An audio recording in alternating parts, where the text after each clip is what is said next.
I'm not asking you to solve our domestic discussions.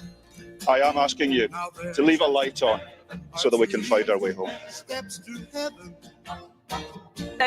We must ensure that climate change is a feminist issue. We must make sure that the experiences of women and girls across the world, so often disproportionately impacted by climate change, are understood as we devise the solutions. Step one, you find the Lord President, white. The Lord Justice Clerk, white. Every High Court judge, white. The head of the Law Society, white.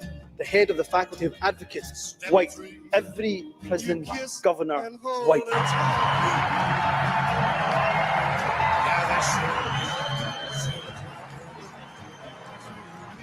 I'm not asking you to solve our domestic discussions. I am asking you to leave a light on so that we can find our way home.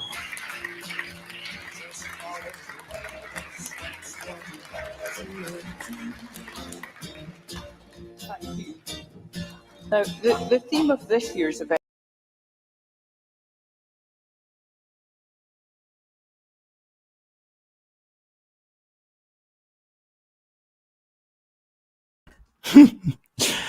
Oh, I remember making that video long time ago now, and I have to be honest, I was relatively proud of my editing ability back then.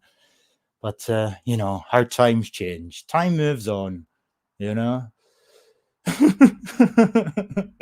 Not much changes, though, in Scotland, apart from the fact back then I was single, and now I'm not. Hence why I'm joined by my missus for a wonderful, spectacular Valentine's Day / night special to talk about critical race theory.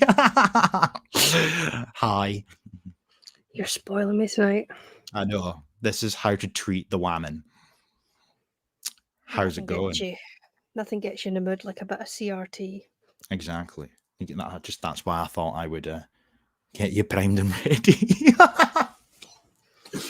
Fucking hell. So, hi. Hello. Hi. And hello to whomever has decided to tune in tonight. I think I'll just quickly jump off. Like, we can start off the conversation with this before I even address anybody in the chat, because the whole reason that I felt fucking compelled to even start up a stream, I was debating whether or not to do a stream or do a video, and the reason for it was this. So, you know, this is my Twitter. Not that I use it very often, right? But I uploaded the same video to YouTube. But I'd sort of, let me get down to the tweet. This one here. So, the origins of the SNP's adopted anti-racist curriculum principles. Now, where have we heard that term before? Oh, well, it just so happens it's the title of my latest stream. Yeah, go figure. Reason being, though, is because it got a very, very fucking poor reception, shall we say.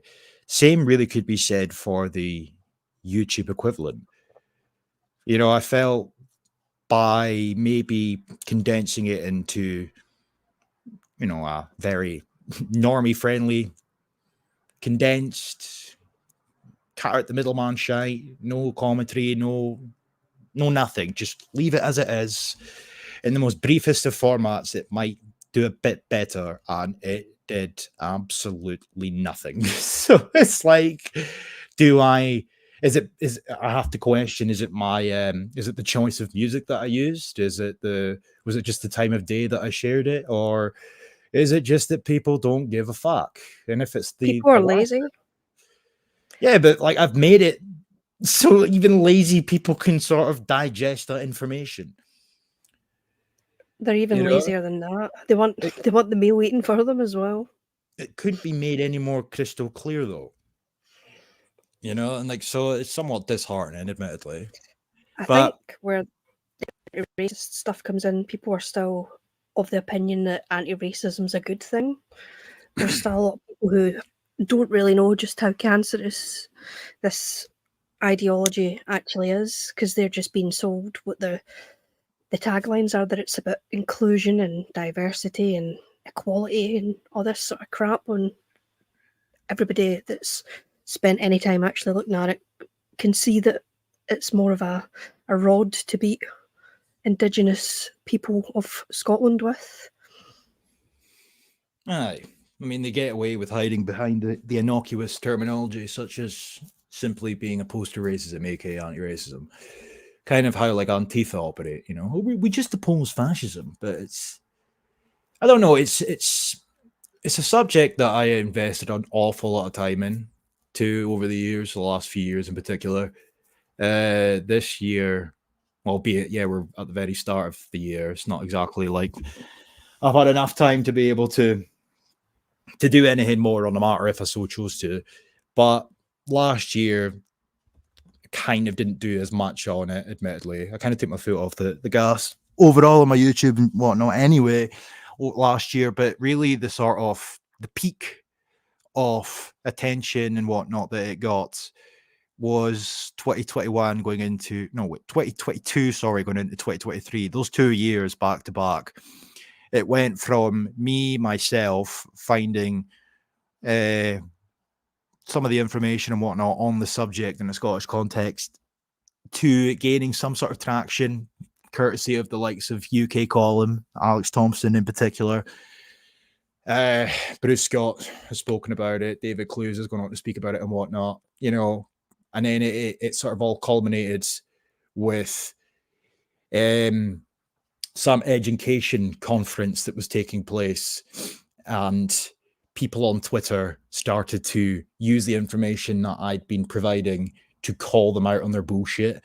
And as a result, the SNP had to sort of circle the wagons, so to speak, and even mention what was happening on Twitter in their parliament, etc., etc. But as a result of that, obviously, the critical race theorists, shall we say, all started privatizing their Twitters and whatnot, and then obtaining any additional information then on forward was very difficult. But that was the peak, and then after that, it's just been very, very difficult to obtain information, and as a consequence of such, it became a bit of a damp squib.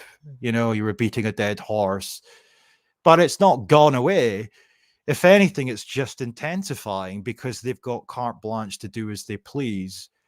And as a result of that, hence the sort of premise of this, or as Kirsty Blackman would say, premise of this stream is to talk about their latest developments, you know, which has just gone completely under the fucking radar.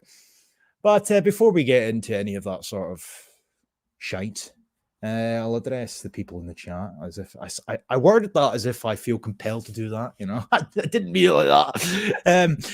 Who have we got? Oh, I wonder who this could be. Oh, fuck. Where are we? Streaky Bacon. Don't know if you're still watching or not, because I think you commented before it went live, but hello if you are. It's a duck. What like? I am very romantic. I mean, you come on. It's every woman's dream to be dragged onto a stream with their other half to talk about anti-white shit. Oh, fuck. Who else have we got? Darryl Porter. A name I'm not familiar with even, but yes, disheartening, honestly. It is really fucking annoying, really, because nobody seems... It's not that people don't give a shit. I don't want to sound like too crass and just give a blanket statement in that regard, but it just gets no attention, to such a point where I've felt at times, or I've questioned, am I going insane? Legitimately, I question if I'm going insane, because I've like provided all this information to people, you know, all the links, all the screenshots, everything that they could ever fucking desire to sort of formulate some sort of hit piece on these critical race theorists and whatnot in the Scottish academia, and it's met with nothing, you know. And then you wonder to yourself, am I going insane? Jury's out on that one, I guess. But that said, I can sort of snap myself out of these sort of questions by simply looking at the crap they come out with. It's absolutely odious.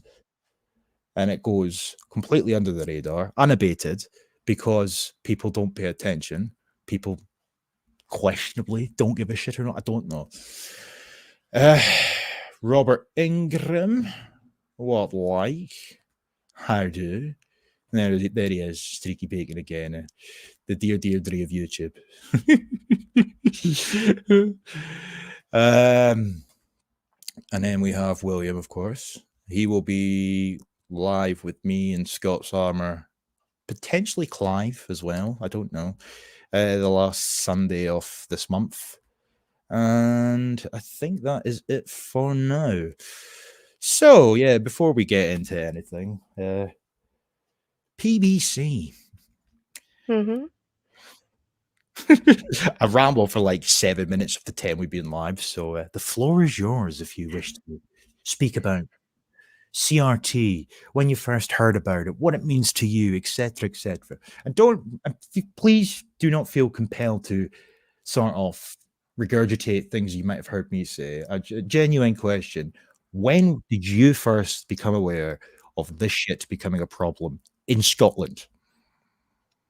I think around about the same time that the LGBT stuff was becoming more acceptable for people to talk about, because the way that people are afraid to touch the critical race stuff at the minute, LGBT sort of questioning what they were doing in schools and what this agenda was, people were kind of afraid to be tarred as homophobes and transphobes and all this sort of crap at the beginning, because they just believed it was about equality for gay people and that these rights these people had been fighting for. And then obviously watching a lot of the stuff happen in America with the Trump election and the George Floyd crap, that's probably when the CRT thing started to become prominent to me, because I was following a lot of the American politics and I knew that they were trying to rejig the curriculum in a lot of the more liberal cities in America.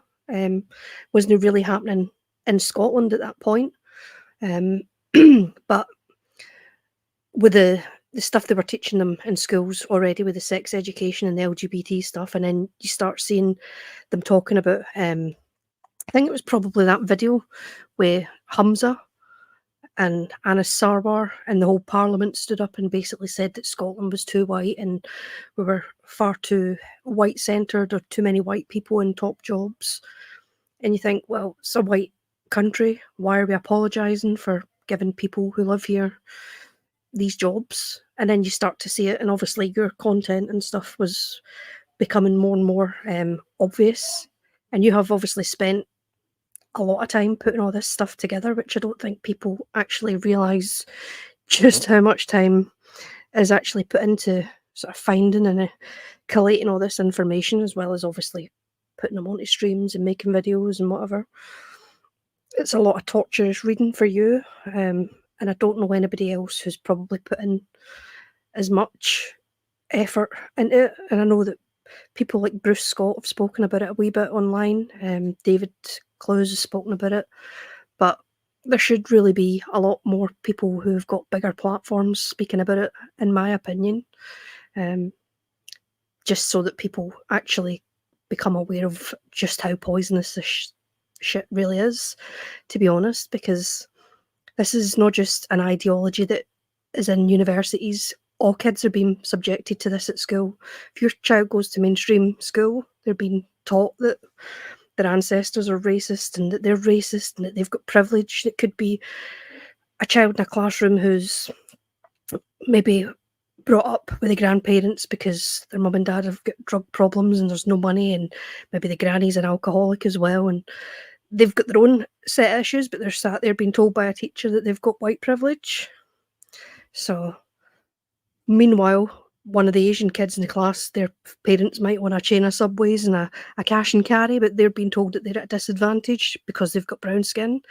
And it's really just absolute total nonsense that kids are being subjected to this and that nobody's pushing back on it. It's just been accepted as fact, and teachers aren't questioning it, the parents aren't questioning it, the media's not questioning it, and even the opposition parties, they're not questioning it. They're not questioning why the SNP are bringing it in.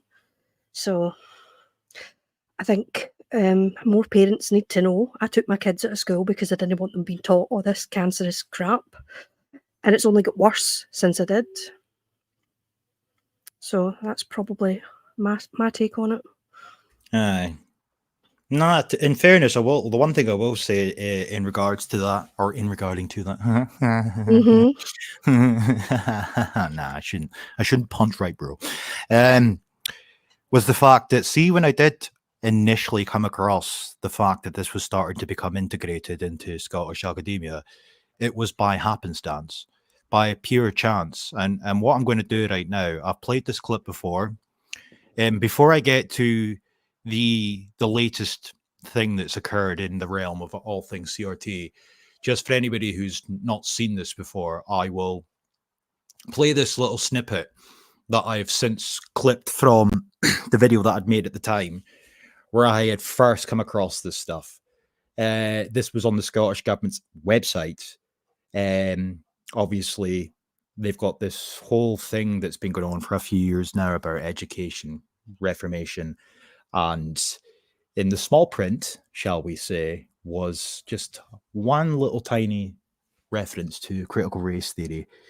And it's funny how when I made the video at the time and I posted it all over Telegram and whatnot, within the space of like 5 days, if that, it was wiped.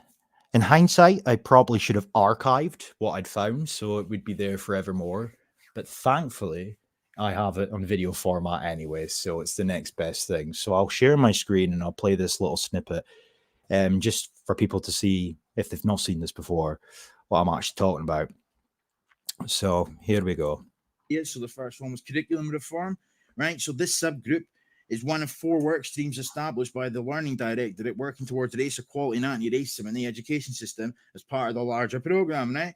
And then they obviously refer to the other work streams. But then they say here that the curriculum reform subgroup identified early on the need to review the existing curriculum framework to seek opportunities to meaningfully embed and articulate race equality and anti-racism, right? And to establish the key principles and features of any future curriculum reform. A small review and design group was created in 2022, January 2022, to take this forward. The vision for this group, is this where the bombshell is dropped, or is this a separate one? Oh, this could be your lucky day, folks. If it is, I can't recall. But anyhow, right, we will find out in due course. The subgroup has a vision that Scotland's schools and early learning environments will promote. Right, they will promote and embed racial equity, anti-racism, and global citizenship through its systems, leadership, and curriculum using, drumroll please, a critical race theory framework. There is it in fucking black and white. They themselves have done my job for me. You know, I felt a semblance of vindication when I came across that. Purely because I'd been sort of alluding to the fact that we were heading in that direction anyway prior to me coming across that information. But to see it in black and white, clear as day, on the Scottish Government's own website, it blew me away at the time. And then I felt compelled, obviously, to record it. And I did so, posted it all over Telegram, posted it onto YouTube in video format. And then, as I say, within the space of like 5 days, if that, if you clicked on the link that I provided, it was gone. The website, even to this day, that webpage, it's been completely rewritten, you know, which speaks volumes. And then all you needed to do, and all you need to do, is go down to the bottom of that website. I could pull the link up, no bother, if I needed to, and look at all the people that are on the committee, on the panels and whatnot, and you very quickly can conclude, even without the reference to critical race theory, that it's critical race theory purely by who is on said board, who is involved in the panels and whatnot. You know, your Kajida Mohammeds, your Molina Valdeneres, your Nagit Riazes, your Nazut Utumanis. I mean, these names might mean nothing to whomever is listening and whatnot, but if you spend any time sort of observing what's been happening in a Scottish context over the past several years, it becomes very self-evident that this is what's occurring. You know, and even what PBC made reference to earlier on with the likes of Hamza Yusuf in his speech about white, and then we had an Sarwar doing the same fucking speech. That was all very, very clearly predicated on a concept called proportionate representation or proportional representation. So the idea being, and there's specific policies and whatnot in Scotland that are set up for schools, for teachers, right? So they'll say that we need to diversify the teaching workforce in Scotland, and they will say that because 4% of Scotland's population, according to the 2011 census, is BAME, 4% of teachers in Scotland must be BAME, because that's equality. And until such a time as 4% of the teaching workforce is BAME to replicate the census findings, then there's systemic institutional racism, etc. These are all things that stem directly from fucking critical race theory, where the system itself is racist, where institutions are racist, when things don't match up on paper, aka not enough BAMEs in positions of power, in parliament, in the police, in teaching, etc. If things don't reflect the percentage that they are on a census, for example, then there's things that are wrong with society. You know, that all stems from critical race theory. So for some people, when they look at Hamza Yusuf's speech where he's, you know, shiting all over white people, like, oh, you know, the Justice Clerk, white, teachers, white, police chief, white, etc. On the face of it, it can look very anti-white. But behind the scenes, it is taken directly from critical race theorist literature, where proportionate representation is one of the main core tenets of their shitey ideology. So, yeah. I think one of the first times I actually seen it local to me was, it was on Facebook, and it was the local council had put up an advert advertising, and this must have been, I'm trying to think when it was, either the end of 2020 or early 2021, and they were asking for a Afro-Caribbean applicant to apply to work as a curator at the museum. And I went into the comments and said, basically, how can you justify asking for basically a black person to apply for the post and exclude whites? And they said in the comments, because they actually responded, that in 20 years they'd never had a black applicant or a black member of staff working at the museum. And I said, well, is that because they're not qualified for that position? Because to curate in a museum, you have to know how to be able to look after materials, and you have to know how to store things, and you've got to be sort of trained in temperatures and all this sort of stuff. And that's not technically just something that any old guy off the street can come in and do. You've got to go and learn to sort of do that as a job. I said, is it because the person wasn't qualified and nobody applied, or is it because you were deliberately not taking in black people for 20 years? Because I would specify that it was probably the former rather than the latter. Nobody was applying for it because black people weren't interested in fucking studying that at university. Therefore, there was no black applicants to give a job to. And they never applied. No, they never do, because it's just easier to just insinuate it's racism. And even if there was, just to sort of counter that point, because, you know, you might get some little like bull-cut-headed, bull-ring pierced feminist type who'd be listening to what you just said. They're like, well, actually, I know some black people who were interested in that. Great, granted, fine, whatever, but they make up a pretty damn minuscule amount of the population for now, right? Let me add that as a caveat, for now. But there's not enough of them, right, at present. Therefore, so even if like 15 or 16 black people applied for the job in a country that's overwhelmingly white, that would then by extension mean that the vast majority of people applying for that job would have been white. So let's just say 350 white people applied for the job and 17 black people applied for the job, the likelihood would be, statistically speaking, because my meritocracy, that a white person is going to get the fucking job. Not because whites are being prioritized in any capacity, but because there's more whites applying for the job, right? But it's pretty simple. Like, that's how a meritocracy works, and that's just how mathematics and statistics work. And I ain't no genius in that regard. I might fuck, but it's pretty obvious. But the way that these people see these outcomes is on a sort of racial basis. So that even though all of those aforementioned whites are applying for the same job, that's whites competing against other whites competing against other whites. But oh, no, not to these activists. No, that is just a black person didn't get the job because they're fucking black, when they completely disregard the fact that statistically or percentage-wise speaking, they're just going to be less likely to get the job if they're looking at it through a racial lens. You know, that's just how it works. I wanted to highlight this, so this kind of, like, because I hate bringing up things, you know, in a verbal setting without people, you know, seeing it for themselves. This is what I've talked about the teachers, right? It says it here quite clearly, very quickly into this. So this is from the Scottish government, right? They've been doing this for some time, and they've got their like annual reports and publications and whatnot. And I'm not going to go through anything bar the brief introduction that they provide, right? But this is from last year. This is their third edition, as it says, of an annual publication which collates and reports data relating to the ethnic diversity of the teaching profession, okay?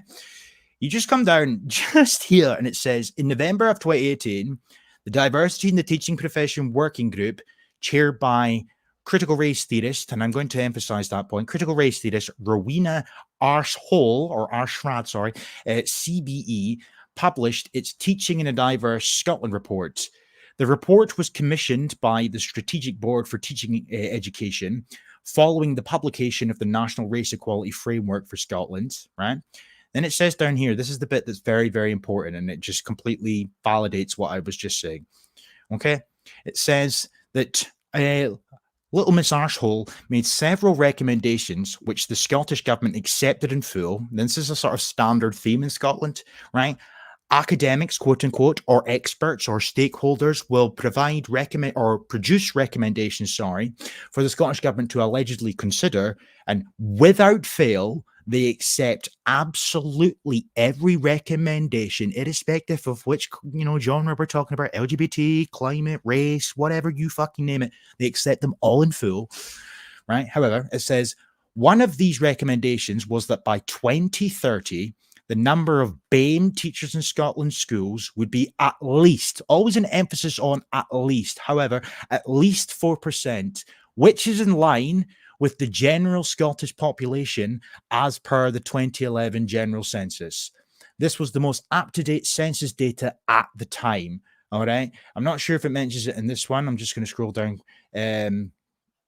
quickly here, because there's a reference in one of their PDFs where it says that when the next census comes out, they might have to update this target, right? But just again here, the Diversity in the Teaching Profession and Education Workforce subgroup of the Scottish Government's Anti-Racism in Education programme is taking forward actions aimed at supporting the education sector to meet the 4% target by 2030, right? Why a 4% or at least 4% target? Because the fucking census says so. So in these people's delusional world, because the 2011 census said that Scotland was 96% white, 4% BAME, that somehow correlates into trying to force through 4% of teachers in Scotland being BAME to represent the census. That's somehow equality. Until such a time as that is done, it's racism, okay? And my question is always the same thing whenever I feel compelled to mention this shit. What happens when, for example, hypothetically speaking, Scotland is 20% BAME? By the logic that's been presented by not just the critical race theorists / stakeholders, etc., but the government themselves, the fact that they're funding this crap, the logic that they are presenting would be that when Scotland is 20% BAME, for example, so too would the teachers in Scotland. Following this logic to its inevitable conclusion long term, There'll be no white teachers. They'll all have to be BAME as Scotland becomes less and less white. This is not equality. This is just a power grab, and it's predicated on the most ludicrous fucking shit to try and imply that because teachers in Scotland don't reflect a census, that's somehow institutional racism. This is what we're dealing with here. But, you know, the so-called stakeholders, the racist activists and whatnot, they can all spout their nonsense till the cows come home and whatnot. It's the fact our government are funding this. That's the problem here. So yeah, proportionate representation. That's something that won't go away, but here we are.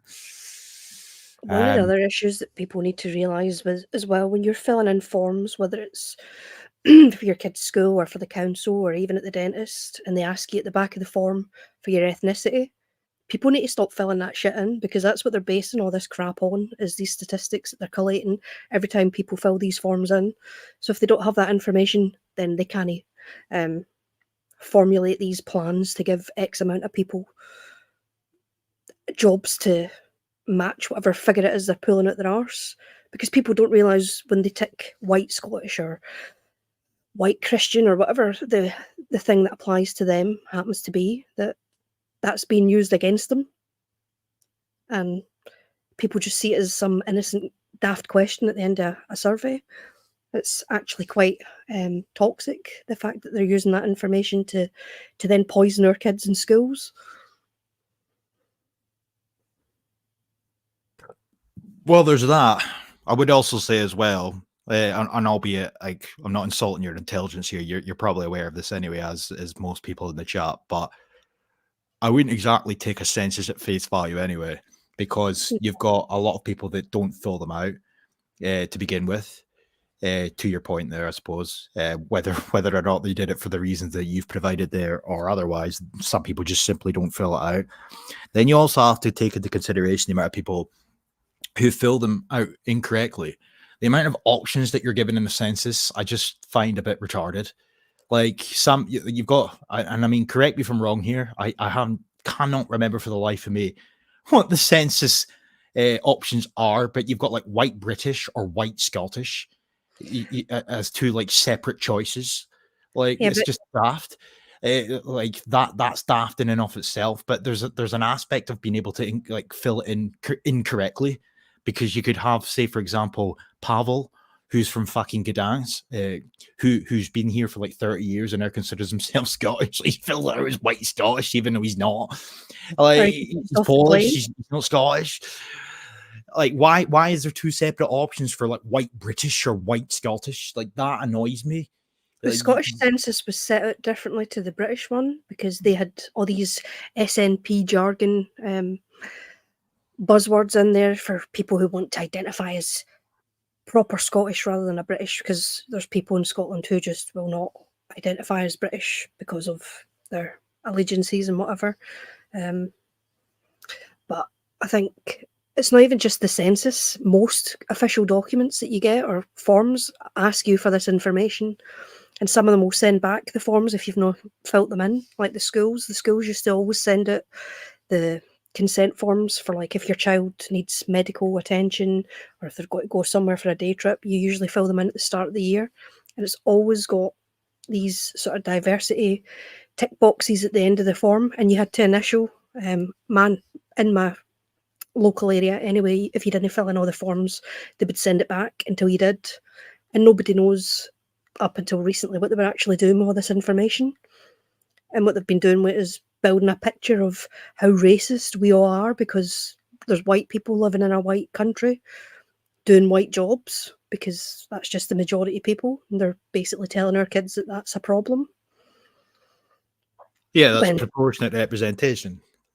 Like what you're describing there that's what that is. So despite the fact the country is overwhelmingly white, and it should go without saying that positions of power and like just jobs in general will be filled predominantly by white people, because the census, states that like 4% of the population is BAME, if 4% of any workforce, whether that be fucking Tesco cashiers or whether that be postmen or whether that be school teachers and whatnot, if 4% of their overall workforce is not brown and black, then that's an indication of racism. It's really fucking annoying. But to where's he gone? Robert Ingram's. I don't even think you realize how fucking on the money you are, mate, in terms of the segue. Museums. We're coming on to that. Wow. It's almost as if I've paid him five wee dollars behind the scenes to insert that little segue. But yes, museums is part of what we're going to be speaking about now. So what I'm going to do is share my screen and showcase the latest development in Scottish politics, shall we say?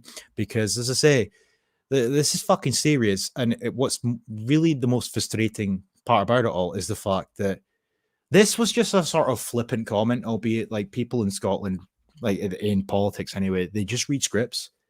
That's all they do. If you spend any time, if you've got any spare time and you wish to, die a slow death and contract eye cancer, then you might very well subject yourself to the shite that is Scottish politics, and you will find nothing other than people reading scripts. That is literally all that happens in the Scottish Parliament. Anytime they even have the absolute audacity and temerity to label their segments as debates, it's simply people reading from scripts. Now, of course, it's no secret, nor is it conspiratorial or malicious and inaccurate for me to point out here that they all have civil fucking servants who write their scripts. So effectively what we have in Scottish politics is people turning up to work to read a script. Whether they've fact-checked or anything of the sort is irrelevant. They still go out and they read their script. And it's so embarrassing and so patently obvious that that is the case when it comes to the likes of First Minister's questions, which is the equivalent of like PMQs for anybody that's in England or whatever, right? So you'll have somebody reading out the question, and then Humza Yousaf, it used to be Nicola Thinlips, now it's Humza Yousaf, will then in turn read out his response to the question, and his response to the question is then responded to by the person who asked the question, and he's still reading the same piece of paper. So just to sort of cut through the vernacular and the bullshit there, effectively you have a guy asking Humza Yousaf a question, Humza Yousaf responds, and then the guy that asked the question to Humza Yousaf then in turn responds to the response from Humza Yousaf. It's like, what the fuck? But that said, sorry, the point is though that this thing that I'm about to clip here would never, ever, ever, ever have been mentioned in the media. It wasn't, right? The only fucking person I've ever seen since this was spoken about who has mentioned this in any capacity is me. That's not me tooting my own horn. Far from it. I really would love for that not to be the case. But it just so happens that it is the case. I didn't see the Daily Record, didn't see STV, didn't see BBC, didn't see Sargon of Akkad, didn't see any of these so-called right-wingers with big fucking YouTube subscriber counts and whatnot talking about this, didn't see anybody talking about this, didn't see anybody posting this, didn't see any news coverage, nothing at all, absolute nada. The only fucking proof that we have that this is now a thing is my clip. But that's the point I'm trying to highlight here. It's just flying under the radar all the time. So I'll share the screen, unless you've got something to add there, Pete. I seen you unmuted your mic there, and I kept rambling. So if you've got something to add there, feel free. No, that's all right. I'll let you play. I was kind of hoping you would there because I feel like a dick for like speaking for like 2 minutes. But anyway, it's fine. See, you can't say I talk too much. Well, you do sometimes. No. It's only noticeable when we're trying to watch films, but you know, I'm telling you, folks, PBC is not the one you want to sit down and watch a film with. That's all I'm fucking saying. Yeah. Anyway, here we go. Question number 6, Faisal Chowdhury. Thank you, Deputy Presiding Officer. to ask the Scottish Government what action it has taken to ensure that pupils can interact with museums as part of their education to help address racism and the legacy of colonialism. Cabinet Secretary Jenny Gilruth. Pupils engage with museums and exhibitions in a number of ways. For example, young people co-curated the Glasgow City of Empire exhibition at Kelvingrove Art Gallery and Museum, which launched in November of last year. It's important we build on this approach, which is why the Minister for Culture, Europe and International Development accepted all of the recommendations of the Empire, Slavery and Scotland's Museums report last week. That includes the recommendation that museums should support efforts to promote and embed race equality and anti-racism in the curricula in a meaningful, effective and sustainable way. We will continue to work with Museums and Galleries Scotland to implement the recommendation, which aligns with our new Breaking the Mould anti-racist curriculum principles and supports our programme for government commitment to advance inclusive education and to promote a decolonised curriculum. Faisal Chowdhury.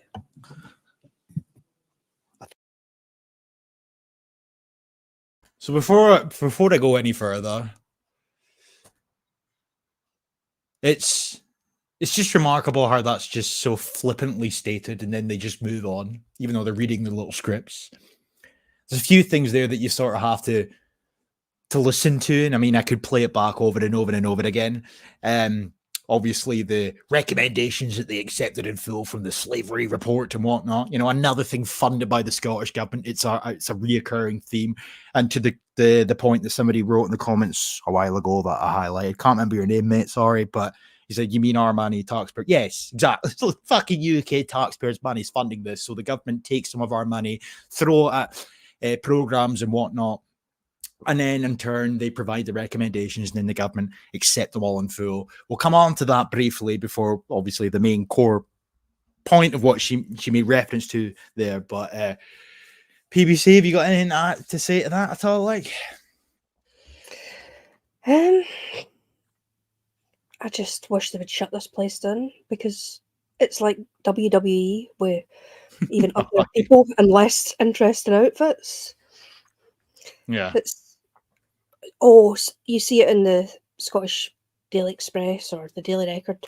Hamza Yusuf grilled by Anas Sarwar, or you see Anas Sarwar's given, or Douglas Ross has held so and so to account, and they've not really.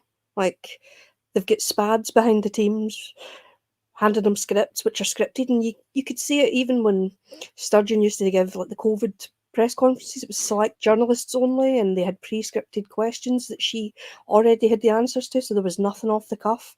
None of these people are held to account, even by the people elected to be in there to hold them to account, because they're just being given a pre-approved script to read from, and so you can't ask this or you can't ask that. The only one, and I don't like SNP, but the only one I think that sort of pushes the boundaries a wee bit is probably Fergus Ewan, within the SNP specifically. Within his own group of people. Like, he has at times sort of stepped away from doing what he was told and taking sort of the responsibility for his constituents, which they should all be doing, to be perfectly honest. They're not doing that. They're working for NGOs, they're working for whoever's paying them behind the scenes. Certainly not working for Scotland. And this isn't what people were told they were getting when devolution was granted to Scotland. We were told it was going to... Did you vote for devolution? No, I was too young. Oh. Came in. I was going to lambaste you there, but I'll let you off. No, I did vote for independence, and I did vote for Britain to leave the EU, simply because I don't agree with bureaucrats elsewhere making rules, and that included Westminster for Scotland. I wanted Scotland to make its own rules with things like immigration. Instead of that, we're getting globalist agendas rolled out across every country in the world. So the people that voted for Brexit, why are they not rising up and saying this shite that's been promoted in schools about global citizens? Like, part of the thing about Brexit was that people wanted to reduce migration, yet we're being inundated with migration. We're being inundated with this theory that we're all racist, when the majority of people, and I had this, you know about this before, but I spoke about it in one of the Telegram chats and said that I voted for it, and the reason I voted for Brexit mainly was the fact that at that point there was far too many Eastern Europeans coming into Britain, taking all the jobs and that for my kids' future, I wanted them to be able to leave school and whatever and get a job. And if you're flooding the market with cheap labour from abroad, whether that's white people or black people or brown people, if you're bringing in foreigners to undercut the natives, then you're doing your own people a disservice, which is why I voted for Brexit, other than the fact that they were sort of changing the laws to accommodate paedophiles and all this sort of stuff as well. I wanted the European courts sort of away from Scotland. And what have we got instead? We've got globalists sitting in places like Geneva, making up rules that affect the entire sort of Western civilization. Everybody's been rolled out with the same agenda. Everybody's country's been flooded with migrants. We're all being told we're racist. If you complain about it, your kids are basically at risk now in school from having any opinion that differs from what the teacher's teaching them. Then they're singled out for abuse. And it happened to my own son when he was questioning a hashtag that was going about Twitter a few years ago, and the class thought he was a transphobe for saying that it was super straight was just another way of saying heterosexual. So if you're getting lambasted for even challenging that with your own peers, what chance has any of these kids got of actually being able to speak out and push back?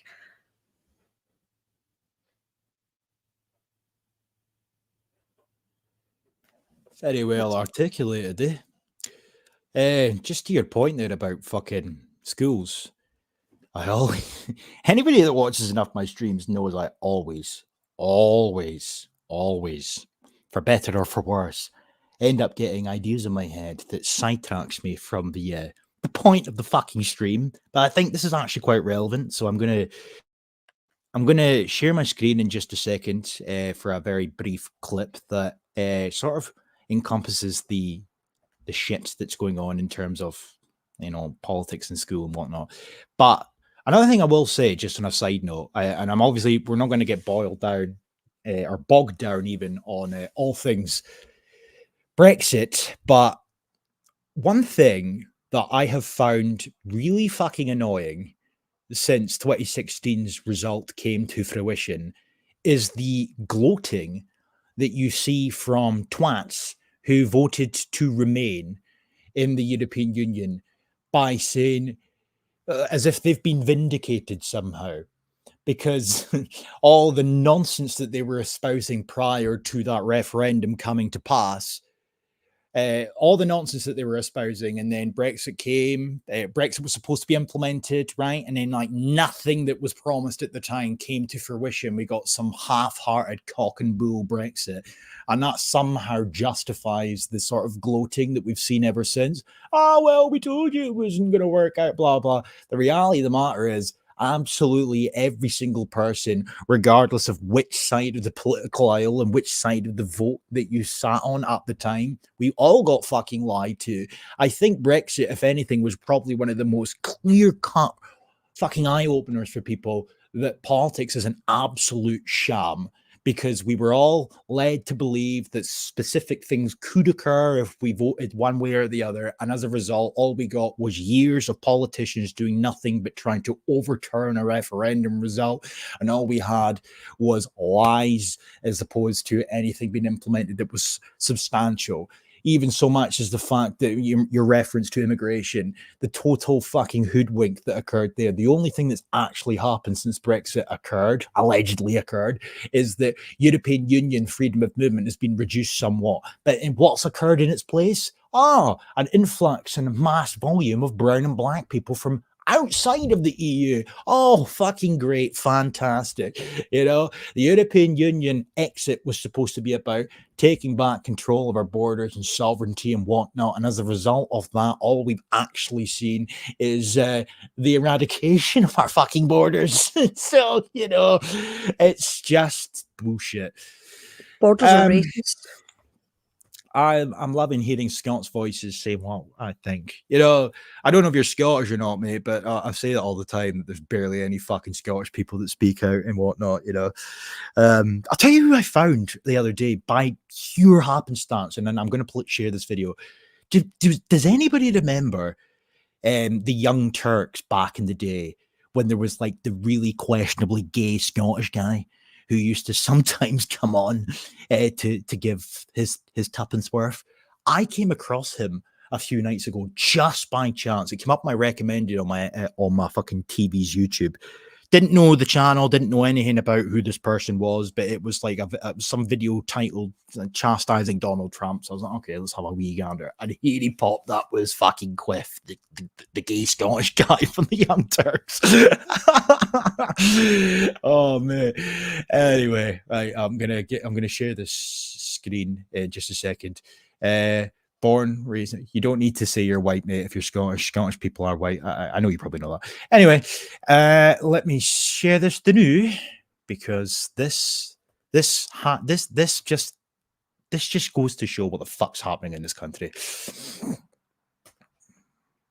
It's interesting. I think a question about independence for Scotland is very topical at the minute, and I think you'd be unsurprised to hear it's going to come up in another question in a wee bit as well.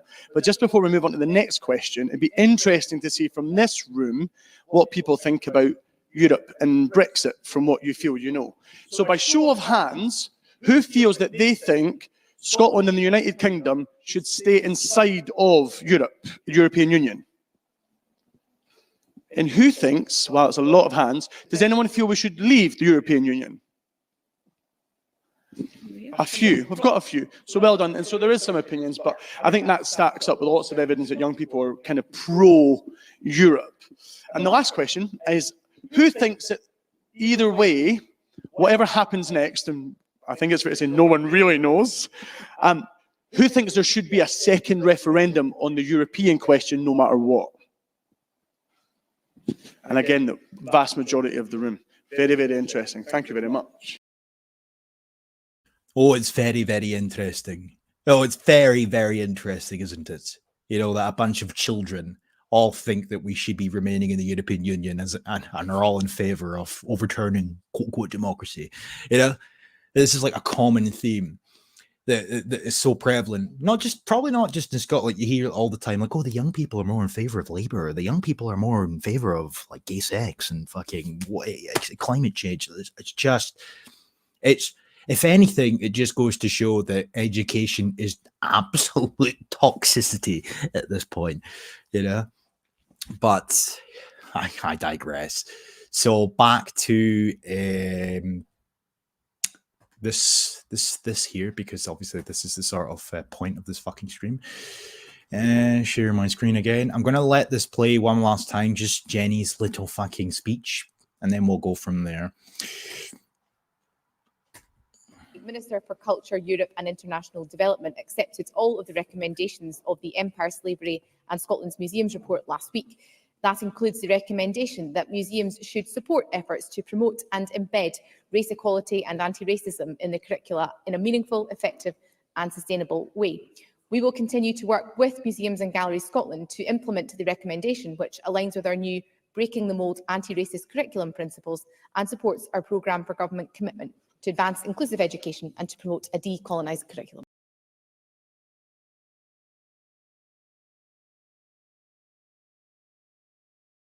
So yeah, a lot to sort of unpack there, I guess. You know, we've got the references to the sort of slavery in museums recommendations, which I'll touch on briefly, but really the sort of thing that, as I say, was a passing remark was the anti-racist curriculum principles. You know, so all of a sudden she sort of concedes that the SNP have adopted the anti-racist curriculum principles. To sort of quote her near enough verbatim, she says that the slavery and museum recommendations align with our our newly adopted anti-racist curriculum principles. What do you mean you've recently fucking adopted these quote-unquote principles? When were you going to tell the public that you've adopted these principles? When were the public informed that these principles could potentially be adopted at some point in time? What do you mean that they align with our newly adopted principles? Where do these principles come from? Why is nobody talking about these principles? When did they adopt these principles? So many fucking questions, and you're not going to hear the answers from any of your media outlets, nor are you going to hear the answers to these questions from any of the politicians themselves, because they're sat there with their unsustainable A4 pieces of paper regurgitating what their civil servants have told them to say. But the point really is here that little fucking comment from Jenny Gilruth, the lesbian wife of ex-Labour leader Kezia Dugdale, who's now in charge of our education. Not Kezia, but Jenny. That one little tiny comment says a lot about what's going on behind the scenes in Scottish politics. So yeah, as for the museums, we're coming to that just right fucking now as it goes. Just for a bit of context. So I will share my screen again because I'm DJ 10 times, as they fucking, well, William says that, and he can stop saying that or I will end his career. I know where you live, William. Just saying. I don't really, but empire, slavery, and Scotland's museums.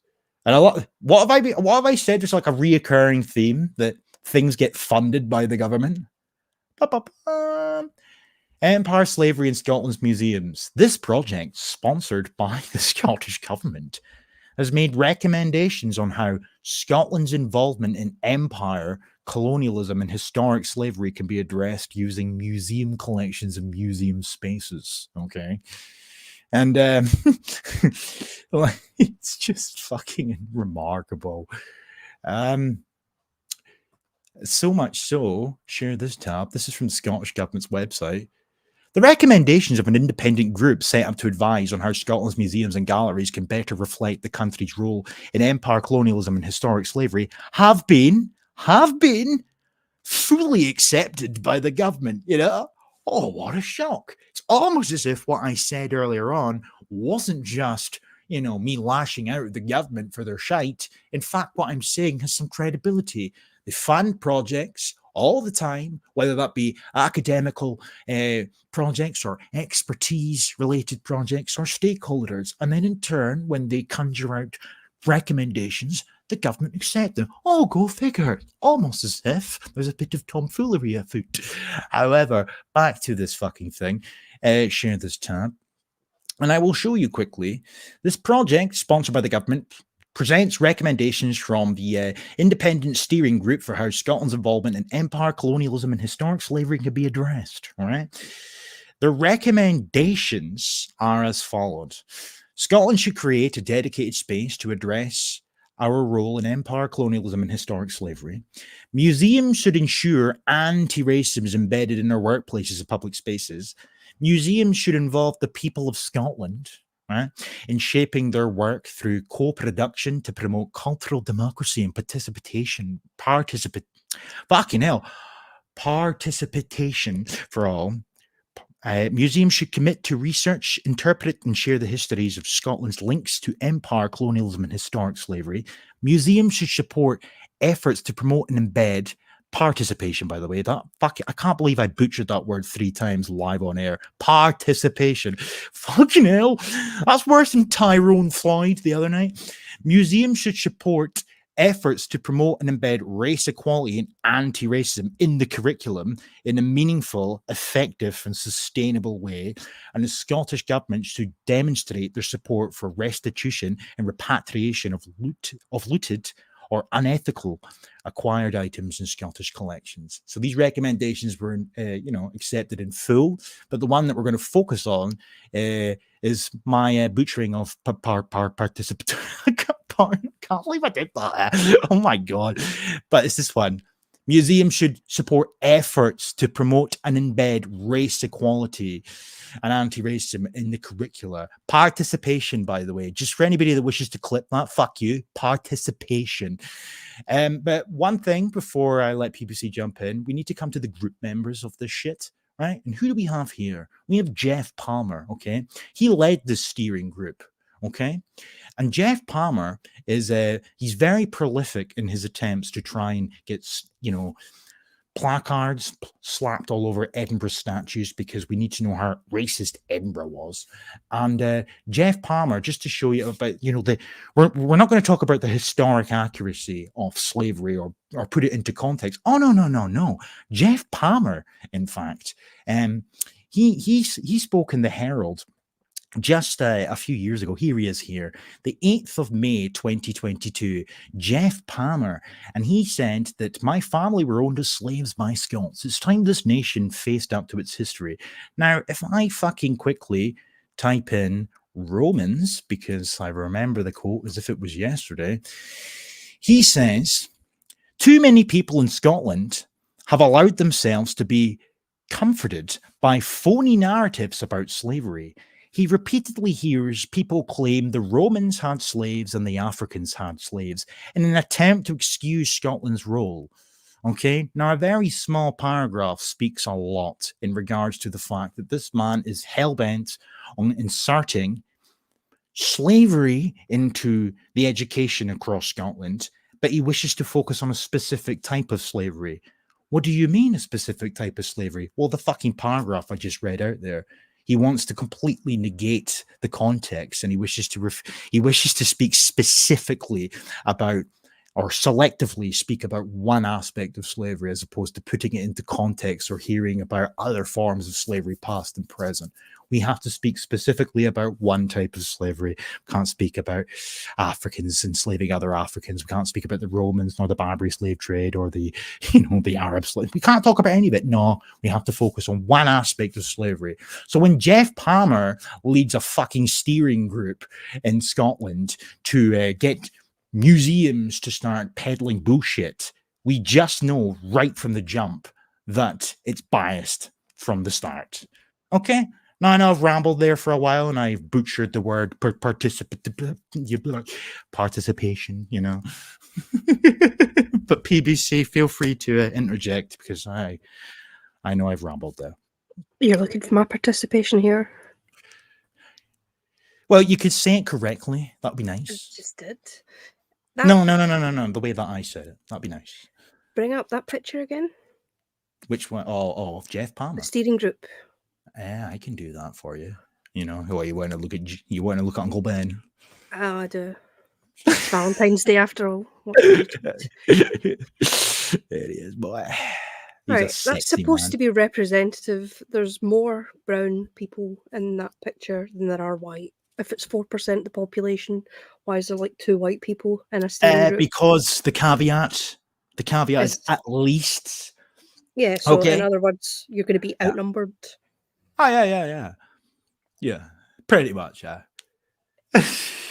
And they're not telling kids in Scotland their own history. They're not telling them that in certain villages in Scotland, white Scottish people and their families were basically sold to coal mining institutions where they had to work for these mines, whether they wanted to or not. They couldn't move away, didn't have the choice to leave. They were forced to work down the pit, digging up coal.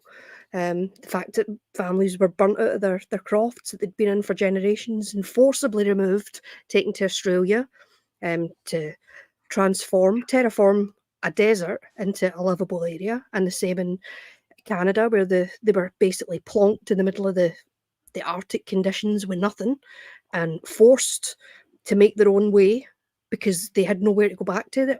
Or they were forced into the slum cities of Dundee and Glasgow and Aberdeen and Edinburgh to work in the Industrial Revolution. Like, there's nothing about this being taught to our kids about how their ancestors and the people that they come from were also put through the mill.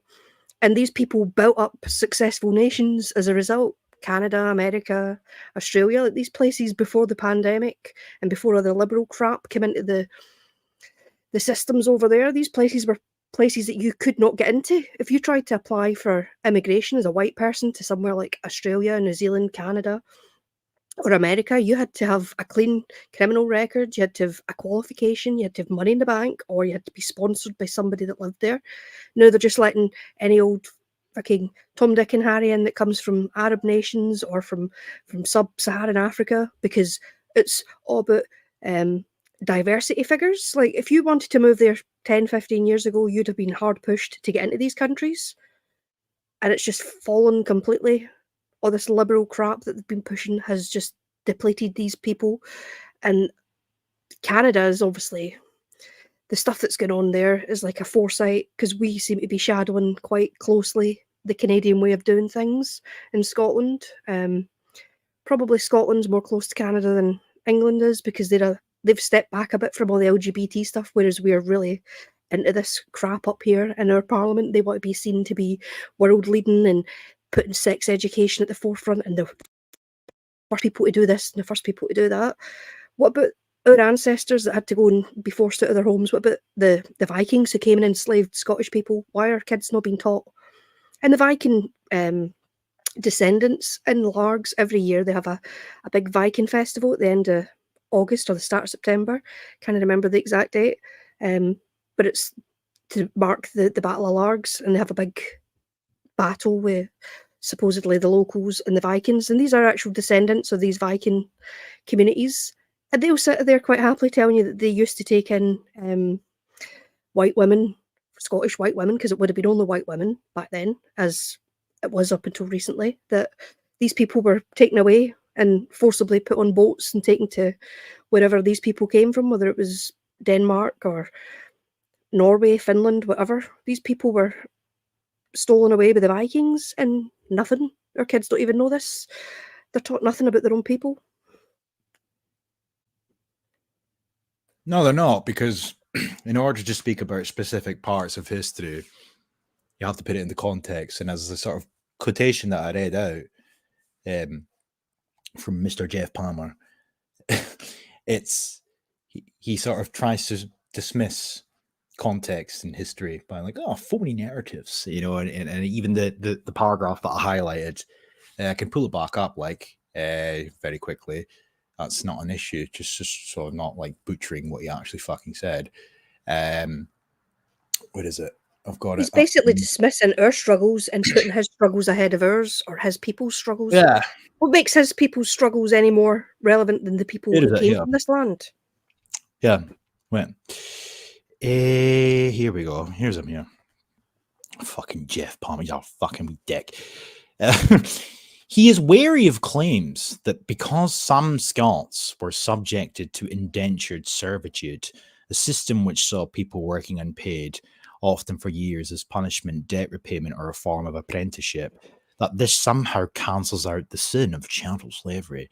Like, even the paragraph above that, let me just say it again for anybody that didn't quite, understand. To many people in Scotland, Palmer says, people have allowed themselves to be comforted by phony narratives about slavery, repeatedly hearing people claim that the Romans are slaves, the Africans are slaves, and attempt to excuse Scotland's role. How is that excusing Scotland's role in any capacity to bring into context other forms of slavery, past and present? If anything, as I said, it puts it into fucking context, whether that be indentured servitude or otherwise. And let's not pretend here that indentured servitude was the only form of ordeal that some Scots and Irish people back then had to go through, right? Like, it wasn't just a case of indentured servitude, right? Okay, like Irish people, for example, back in those fucking times, they weren't even allowed in America, and if they were, then they were treated like shit. They weren't seen as quote-unquote fucking white. But even before that, like the Jacobite era, post-Jacobite era, right, where some Scots were literally enslaved. Let's talk about the Arab slave trade, Barbary slave trade. Let's talk about any other form of slavery, past or present. Who owned the slave ships that, pushed Africans across the transatlantic? No, we can't talk about any of these forms of slavery or any of the context, because it negates from the selective version of events that the likes of Jeff Palmer wish to push forward in order for a narrative to be cemented. In order for education, which is one of those recommendations, in order for education to be filled to the brim of pro-African, pro-Black, poor Black people narratives, we have to exclude exclusively every other form of context and whatnot, right? Because if you allow context to be included, all of a sudden the sympathy somewhat dries up. We can't be having that. This is what I'm saying. Jeff Palmer in particular, right?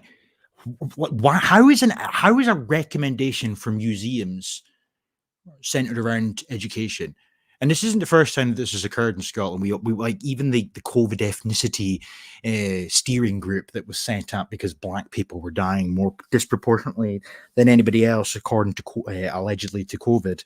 So one of the recommendations from this fucking group of people funded by the Scottish government was we need to have like Black history in education. So Black people are dying of COVID apparently. Therefore, we need to have Black history in our schools.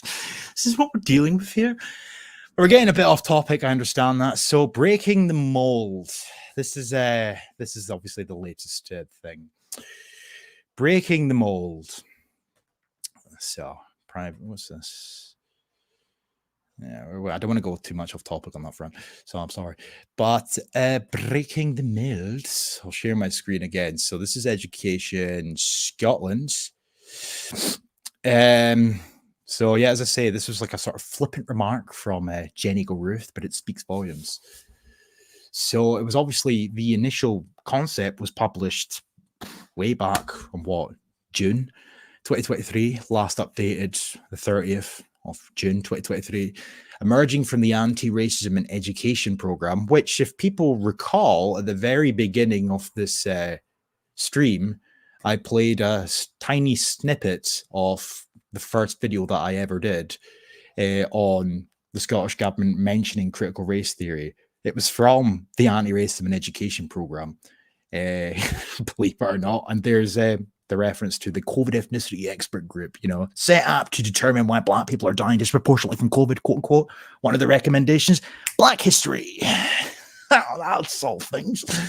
Anyway, and if you come down to their subgroups, curriculum reform was the one that I found the references to critical race theory, and wouldn't you know, you come down to their new and improved variation of their website, and you will find no reference to critical race theory. So that, yes, I've sort of segued or been sidetracked, but it's sort of important all the same. Because this is happening in Scotland. We have a government-funded fucking program called the Anti-Racism in Education program, and it's very imperative that people understand what anti-racism actually means. So this breaking the mold thing here, the anti-racism curriculum principles entitled "Breaking the Mold," have been designed to support learners, educators, and leaders to help them understand what an anti-racist curriculum can mean in practice. Okay. Accessing the anti-racist curriculum principles, we will come to in just a second. But then it says down here, this is Education Scotland, by the way. Okay. For anybody that's not from Scotland, they might not be familiar with who Education Scotland are. Education Scotland are effectively the quango or, right-hand man of the Scottish government. It's effectively the Scottish government without actually having to call themselves the Scottish government. They're apparently a separate entity, but they're just a quango organization, kind of like ISIS in Israel. The title of the anti-racist curriculum principles, Breaking the Mold, was coined by a Black young person and a member of the Scottish Youth Parliament who co-designed the principles with anti-racist educators and experts. Now, this Black young individual in question can be found here, the Scottish Youth Parliament, Anti-Racist Education, Breaking the Mold, where he says down here that his name is Chrysantos. Before I became a member of the Scottish Youth Parliament, I never would have believed I could play a big part in shaping and improving the national curriculum for excellence in Scotland. Being a member of the Scottish Government's Race Equality and Anti-Racism in Education programme, or RERET for short, or abbreviated, since 2021, has allowed me to represent young Black pupils and students of colours who still face many struggles daily. So, again, the Scottish Government's Race Equality and Anti-Racism in Education programme. Let me just share this screen again. Oh, wouldn't you know, it's almost as if I've been on this tab before. It's almost as if the Scottish Government are funding fucking programmes who then in turn provide recommendations, which then in turn get accepted in full. It's almost like this is going full circle over and over and over again. almost as if this is all one massive fucking circle jerk, almost as if this is all tomfoolery. And then it's just remarkable. PVC, I do apologize for rambling. Have you ever? What's your opinion on this shit? Like the Scottish Youth Parliament and the Children's Parliament. This to me is remarkable that these fucking entities even exist. Truly, I'm baffled. I've spoke about this before because the guy who is one of the founders of the Youth Parliament is also Colin Morrison of Education Scotland, who wrote a thesis on blurring the lines between adults and children when it comes to sex. So this is a dubious organisation set up to give kids a sense of feeling empowered, because in schools, they never had this when I was in school, but they used to have, when my older kids were in school, they'd have a student council, and they wouldn't let the kids pick what they wanted to bring up, because both my kids were elected to be the representative for their class at various different points. And they weren't allowed to bring up anything that the class wanted to talk about. The teachers would go into that class setting where they would get all the year heads, and they would have an agenda that they wanted to discuss. So the kids were basically just there, sort of much like the Parliament, where your MPs elected, or your MSPs elected, but they're not actually getting to bring up the points that their constituents want raised because there's an agenda at play. And it's even happening with the kids in school. So they're given this, and then they're given these titles like effective contributor, or like you've seen all that crap, the Shinari and the Gerfeck nonsense that they have in schools, where they're giving kids platitudes for supposedly having opinions or being able to speak out, but these kids are not getting to have a say. None of them's getting to bring up they might be in an area that's poor and they need certain things that are relevant to that school.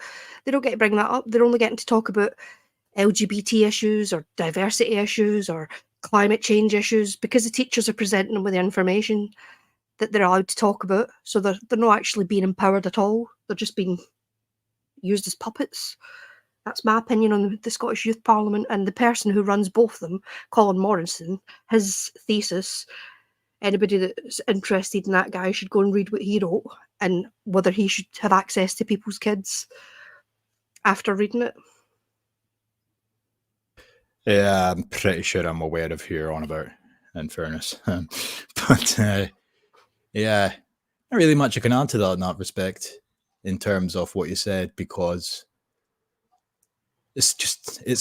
they're two entities that absolutely baffle me.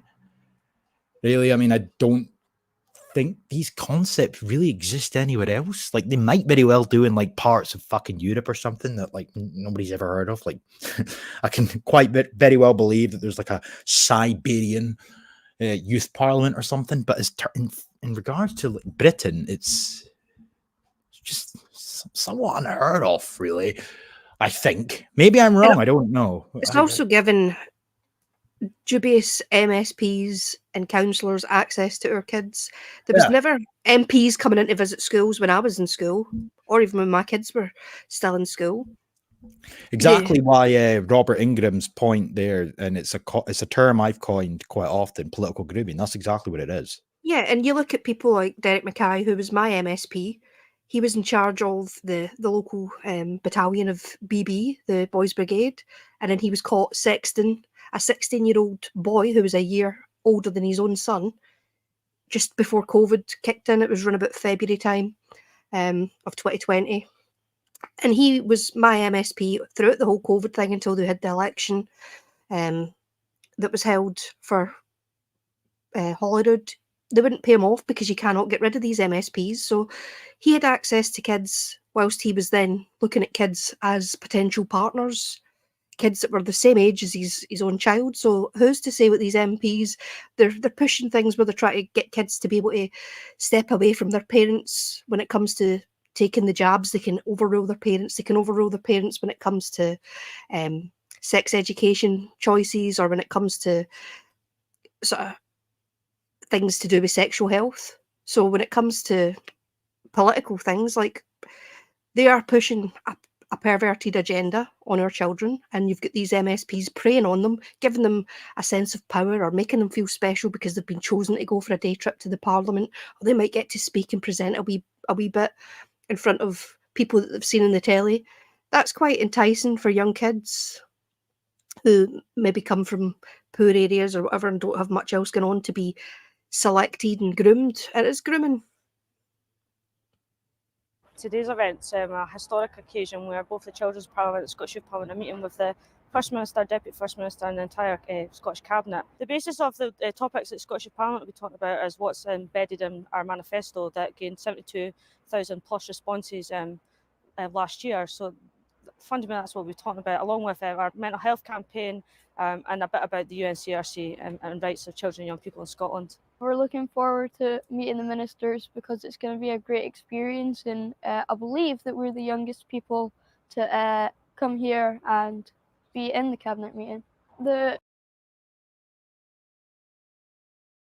they seen Derek there in that cabinet meeting?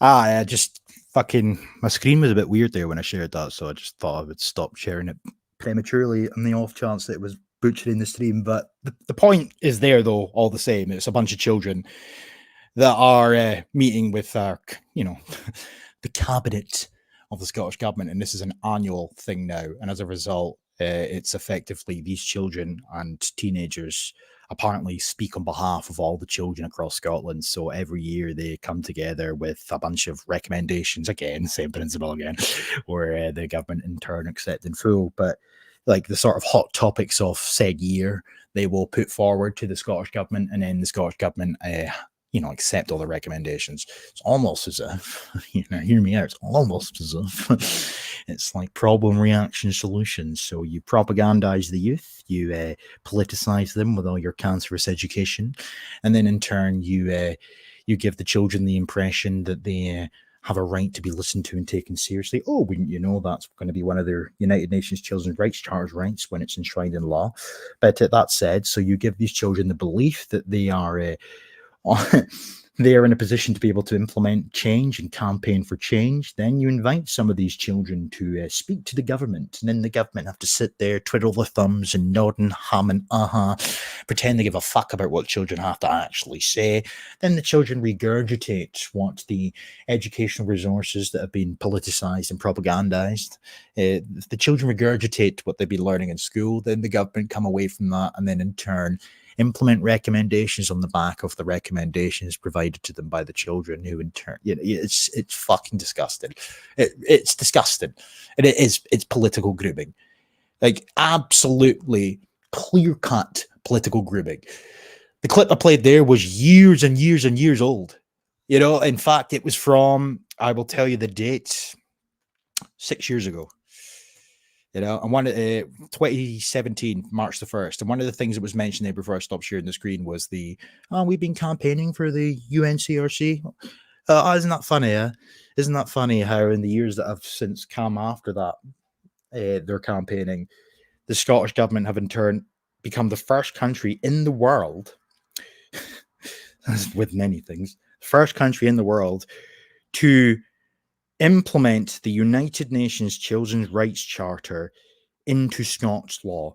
They're the first country in the world to adopt this fucking charter in its entirety. Why? Because children campaigned for it. So my question would be, how did children become sort of informed on the UNCRC to begin with? So many questions that are in turn rhetorical. Like it goes without saying, it's self-explanatory. Really, they were propagandized and politicized. That's why they were campaigning for it in the fucking first place.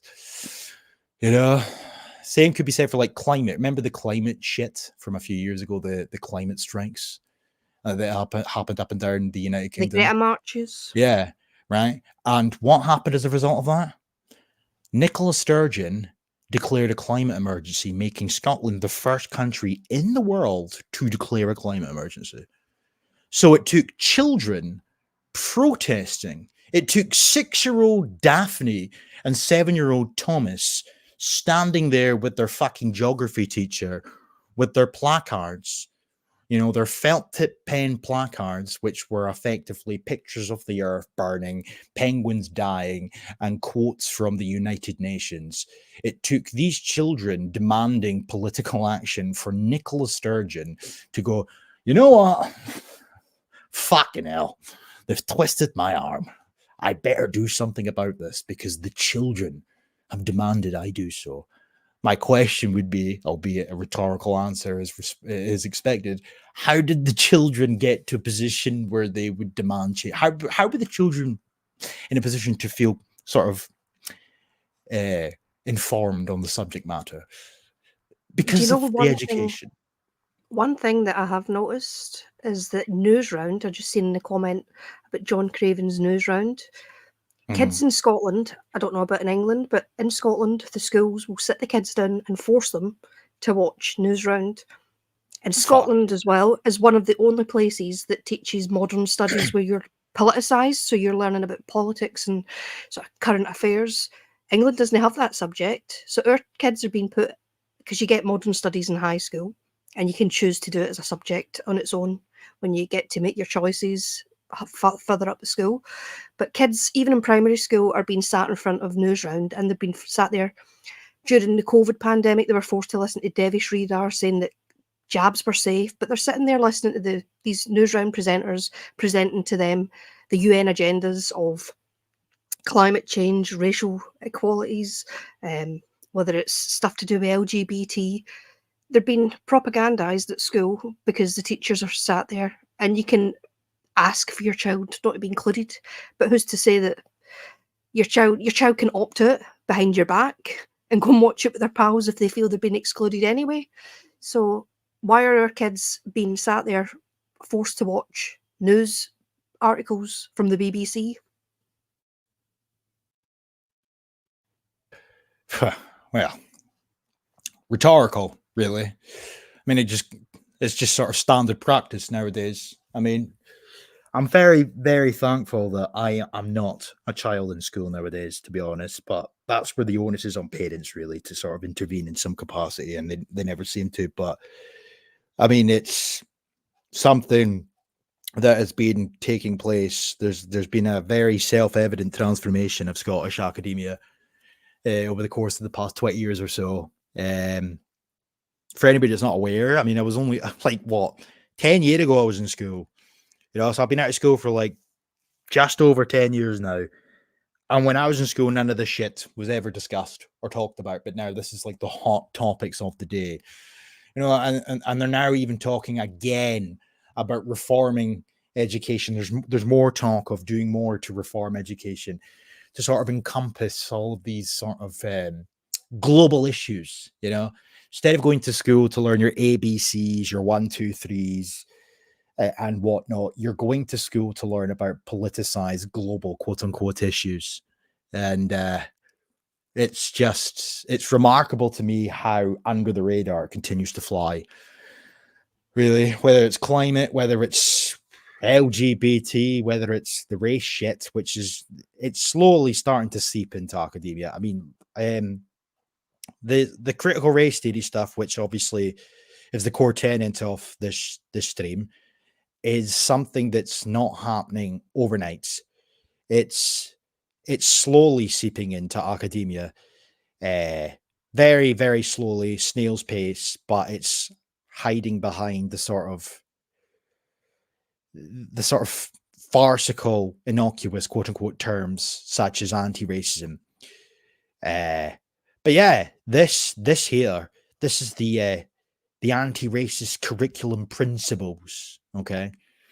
Now, I just want to say again that the clip I played earlier on of Jenny O'Rourke, right, who's now like the education minister in Scotland, she just said it in passing. She was on about the slavery and museum recommendations, and one of them just so happened to be about, conveniently because it's Jeff Palmer, about more needs to be done in education. So she said that like all these recommendations align with our newly adopted anti-racism and curriculum principles. So again, as I said earlier on, where was the sort of like announcement that this was the new and in thing? It was never announced. It's just been done very covertly. So These principles, we're going to come down here a bit now. So, emerging from the anti-racism in education program, which is the thing that I brought up a few times tonight, these anti-racist curriculum principles have been designed to support educators, leaders, and learners to understand what an anti-racist curriculum can mean in practice. The principles can be used to support professional learning, dialogue, and reflection for staff and self-evaluation, promoting the co-design of an anti-racist curriculum with learners, right? So they've got two sets of principles, the first of which are listed as being designated or designed for children and young people, which of course is anybody from nursery age all the way up to the ending of high school. And then the second set of recommendations or principles, if you wish to be a dick about semantics, is for teachers, or as they like to call them nowadays, educators. They're no longer just teachers. No, it's educators. So the principles are as followed. Our children and young people, so kids in school, more or less, will experience a curriculum that meaningfully recognises and fairly represents the rich and diverse communities in Scotland and beyond. Okay? So that ties back into what I was on about earlier on, near the beginning of the stream, about proportionate representation in regards to more brown and black teachers. But on top of that, it means decolonizing the curriculum, right? All these shitey terms we've all heard. So effectively, moving away from Eurocentrism. In fact, I'm pretty fucking sure from memory, it says as much here. I will have to. Does it say it? Yeah, it should do. Let me see. It should say it here, actually. And if it doesn't, I will find it, because it most certainly said it somewhere. Let me see. Breaking the mold is about recognizing and challenging aspects of outdated. There we go. Yeah. Breaking the mold is about recognizing and challenging aspects of outdated and Eurocentric perspectives in the curriculum and introducing modern, relevant, and responsive context for all children. Eurocentric perspectives. This ties in very, very well to what PBC was talking about at the very beginning of the stream regarding Hamza Yusuf. White. You know, we live in a white country. Scottish people are white. Our history is white by extension. But yet they wish to move away from this. The insinuation is that because our history is centered around white people, because everything in the present day is centered around white people, or Eurocentrism, if you will, that's somehow racism. And we need to change that to adapt and modify everything in order to be inclusive, right? But the point is here, they wish to move away from Eurocentric perspectives because it's quote unquote fucking racist. That's what breaking the mold is about. That's what the Scottish government have accepted going forward in terms of adapting and modifying our education. So when it says experiencing a curriculum that meaningfully recognises and fairly represents the rich and diverse communities in Scotland, you know what it means, or you should do now. We will understand and inquire into Scotland's role in historical world events, including transatlantic enslavement and colonial histories. This ties into the Jeff Palmer article that I showcased a few paragraphs off before. It's very selective in its in nature because they don't wish to speak about slavery, past, present, and put it into context. They want to home in on one specific aspect of slavery, white people's involvement, and nothing else. Okay. So this in and of itself is just disgusting because it's going to be completely historically inaccurate. It's political in nature as opposed to anything other than that.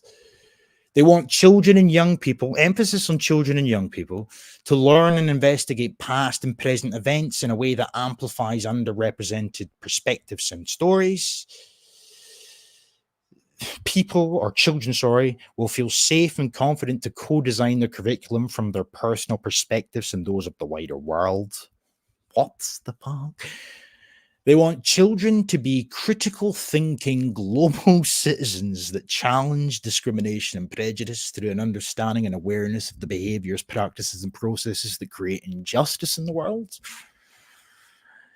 They wish children to learn the difference between individual and systemic racism, tying into another thing, full circle, if you will, fucking critical race theory, the concepts of systemic racism, alongside institutional, etc. All these redefined, wording, redefined definitions for racism. This is all built on the back of critical race theory as opposed to dictionary definitions and whatnot. So effectively what they're saying there when they say they wish children and young people to learn differences or be able to differentiate between different types of quote-unquote racism, what they're effectively doing is wishing to insert their ideology into the curricula. They wish for children and young people to be supported to reflect on positionality, privilege, and power, and to unlearn bias, prejudice, and divisiveness. They wish for children to be able to learn that everyone has a right to be safeguarded from racism and discrimination, and they will be empowered to challenge any infringement of this right. And they want children to be empowered to bring about new ways of being together in the world by valuing and promoting empathy, solidarity, and shared humanity that is often disrupted by systemic racism. Before I come on to the principles for teachers, PBC, have you got anything you want to mention there? Like, No, just listening. no, none at all. You've said quite a lot. I know I've said a lot. I'm trying to, be. I'm all in favor of gender equality. Like, you're trying to hit the diversity figures here. More or less. No. No. What about, for example, they want children to be apparent critical thinking global citizens? How can that's like an oxymoron. How can you be critical thinking global citizens when you're told what to think? Exactly.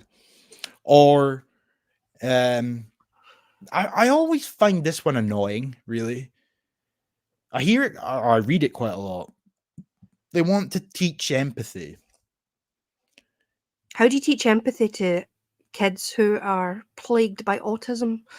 That's a completely different reason as why kids are getting such high levels of autism, but the amount of kids who have attention deficit disorders or they can't sit still in class, how do you teach kids to be more empathetic when they're sat in front of screens?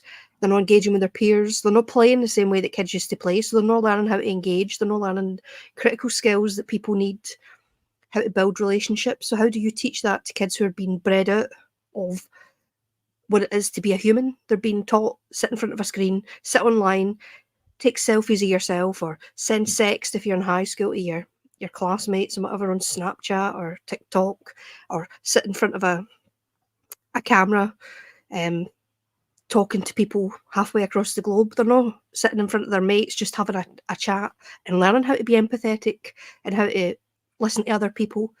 They're quite self-centered kids nowadays, and they don't have coping skills.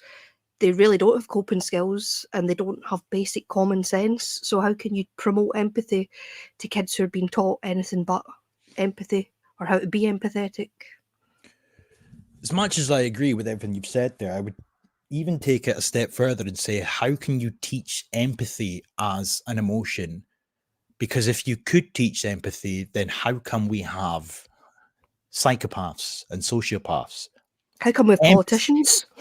Well, yeah, but like empathy is something that you either have or you don't have. It's not something that can be taught. It's something that the vast majority of people have to a certain degree, whereas some don't. And those that do not have empathy tend to be the aforementioned sociopaths or psychopaths, or even, as you mentioned, narcissists. Yeah, well, that kind of ties into the previous things I said there. But the one thing I will say to what you said was you've got your sociopaths, psychopaths, or autistic people. You can't teach empathy. That's fucking stupid. That's like that is. They might as well. And I know this is a sort of stupid comparative, but it's just to highlight the point. Might as well have said promoting how to laugh. You don't teach people how to laugh. They just it comes naturally. Empathy comes naturally to most people in some capacity. So when I see them saying that they wish to promote empathy, what I extrapolate from that is that they wish to promote narratives that paint the marginalized and oppressed in a specific light that justifies them, in turn, by extension, putting things into motion to rectify their woes. Do you think that there's any validity to my hypothesis there, or does it make sense? I could spell it out another way if need be, but on you go. So you didn't understand what I've said. I never. No. What I mean is, like, so for example, like we were on about earlier on with Jeff Palmer.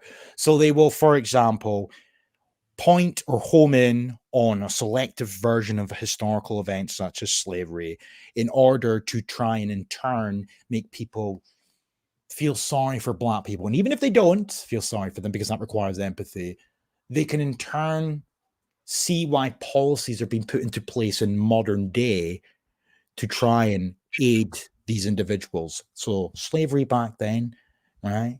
Like people's attitudes to Black people back then were negative, and all they were enslaved. That's why we need things now in the modern day to, help them up the career ladder and whatnot, because those attitudes from back then, they have manifested in the modern day. That's how I see them sort of promoting quote unquote empathy. It's just creating and painting narratives in order to justify the shit that they're doing in the present day. They're creating a problem to sell the solution.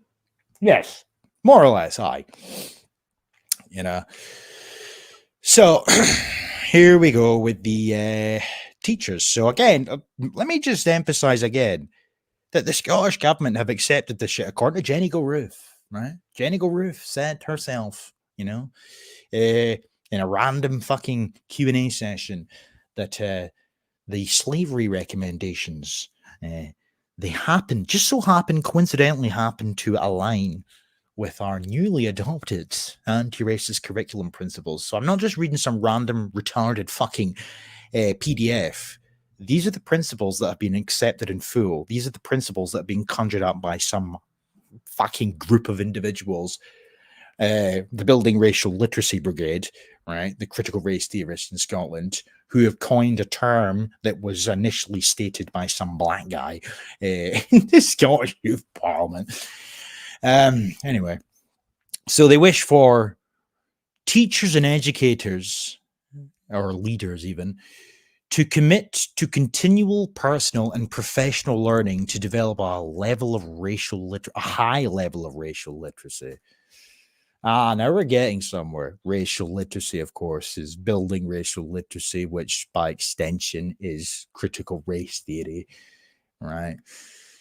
They wish for teachers or educators and leaders to investigate and actively challenge all manifestations of racism in everyday behaviors, resources, attitudes, practices, and processes. They wish for educators and leaders to reflect upon their assumptions and biases, their racial and social identities and those of others, and consider the impact those have on their professional practice. They wish for teachers to feel confident in teaching an anti-racist curriculum and in supporting learners to be anti-racist. Oh, is that so? They wish for teachers to co-design and enact a curriculum that takes learners' lives and experiences as a starting point and actively source and introduce a diversity of perspectives, texts, and identities and voices. And they wish for the teachers to foster an anti-racist culture where racism can be discussed openly and honestly, with a willingness to take risks and make mistakes. They wish for teachers to demonstrate personal and collective leadership across the education system, both in actively promoting an anti-racist culture and in supporting people who experience racism. And they wish for teachers to safeguard against racism and discrimination, understanding those as a source of serious harm for learners. Racism will be understood in the context of the Getting It Right for Every Child well-being indicators, children's rights and human rights. And of course, that's the end of the PDF. You've got links there if you wish to fucking, delve any further than that. But I think the sort of point's been made here. So, this is courtesy of the Anti-Racism in Education Program, which is, of course, critical race theory. And it all stems from, George Floyd's era, really, realistically. That's where it all sort of starts. But this is the website that's been drawn up by these individuals. Their new website, of course. I'm trying to find this section here. This bit's I've always found absolutely odious because of this little slither of information here, where it says that this is a curriculum which reflects diversity, and it says normalizing diversity within the curriculum as opposed to normalizing the white majority ethnic group gives every learner the important message of being valued. So they want to normalize diversity within the curriculum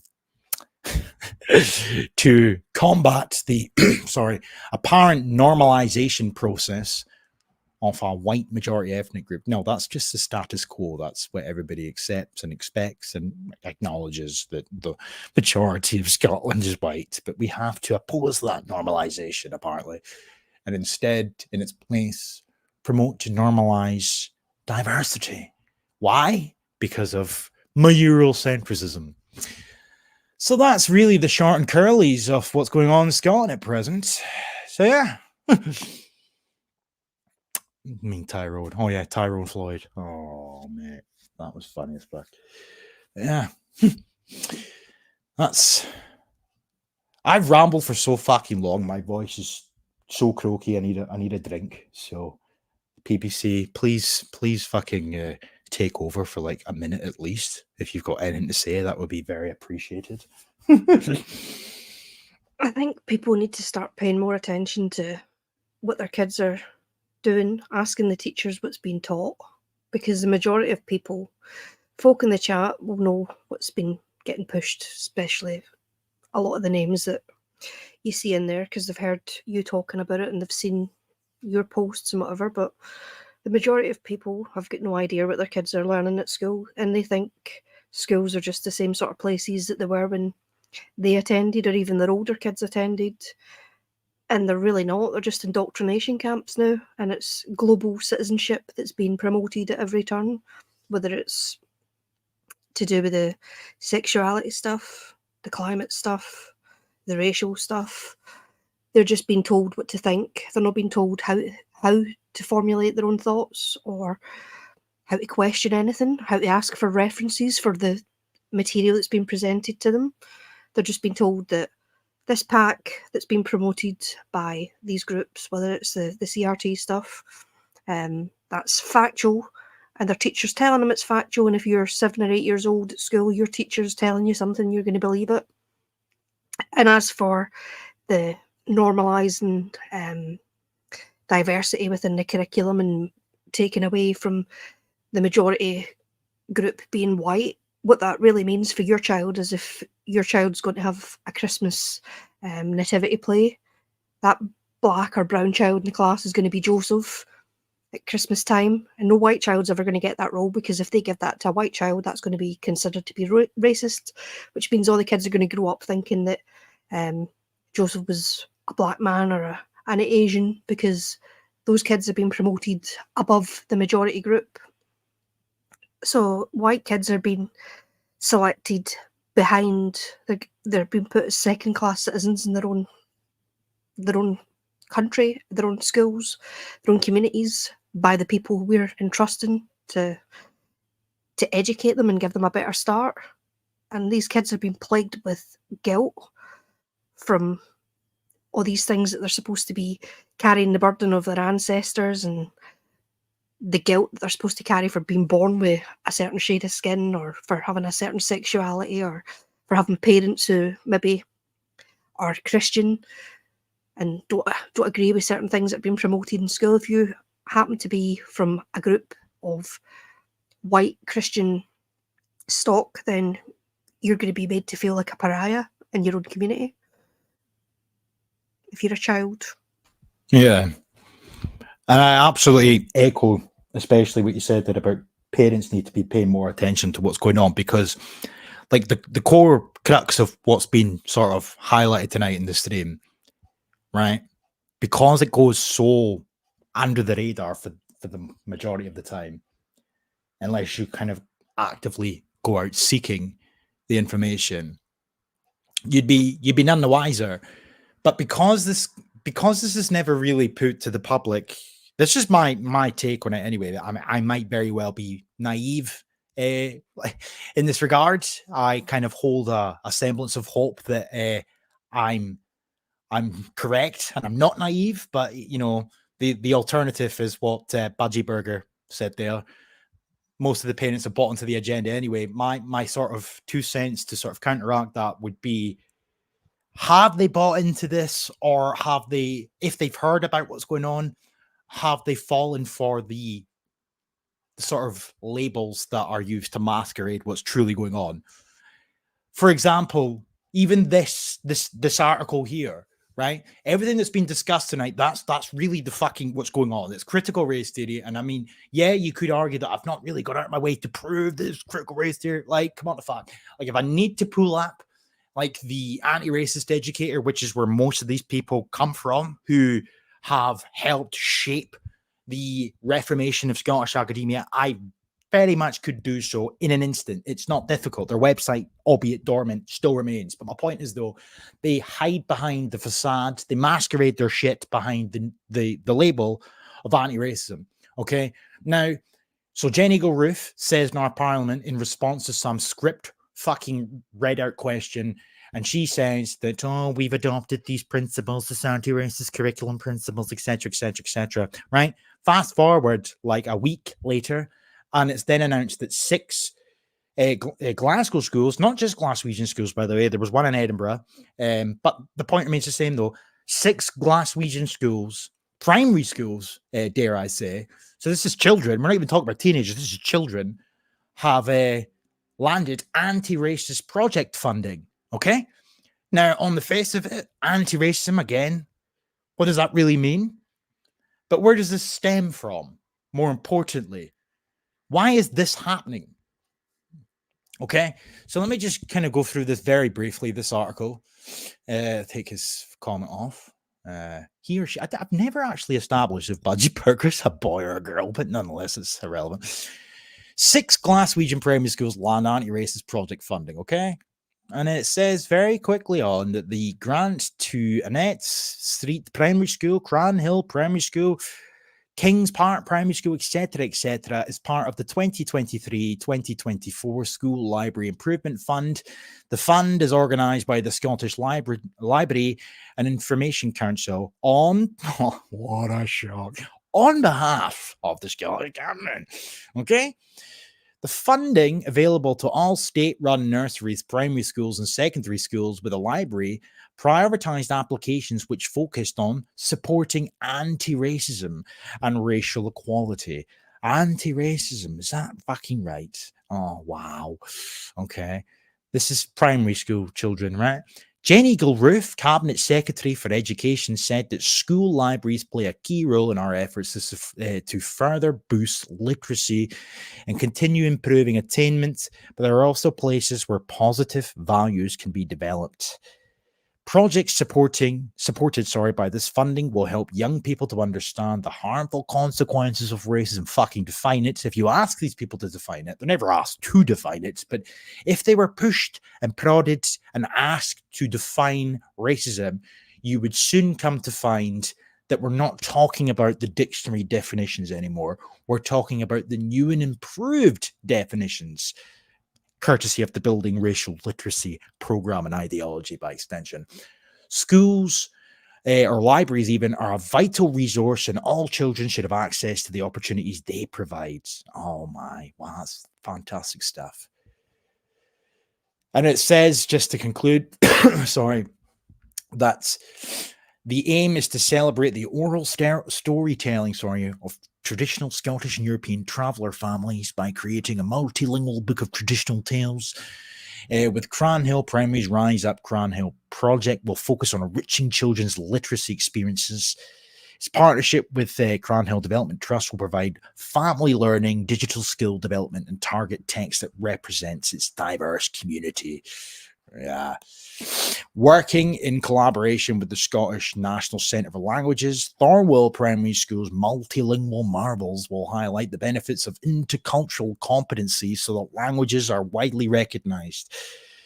Scoutstone, primary school in St. Paul's have joined forces to create a project aimed to enhance the library's facilities with a specific focus on promoting racial equality and anti-racism education.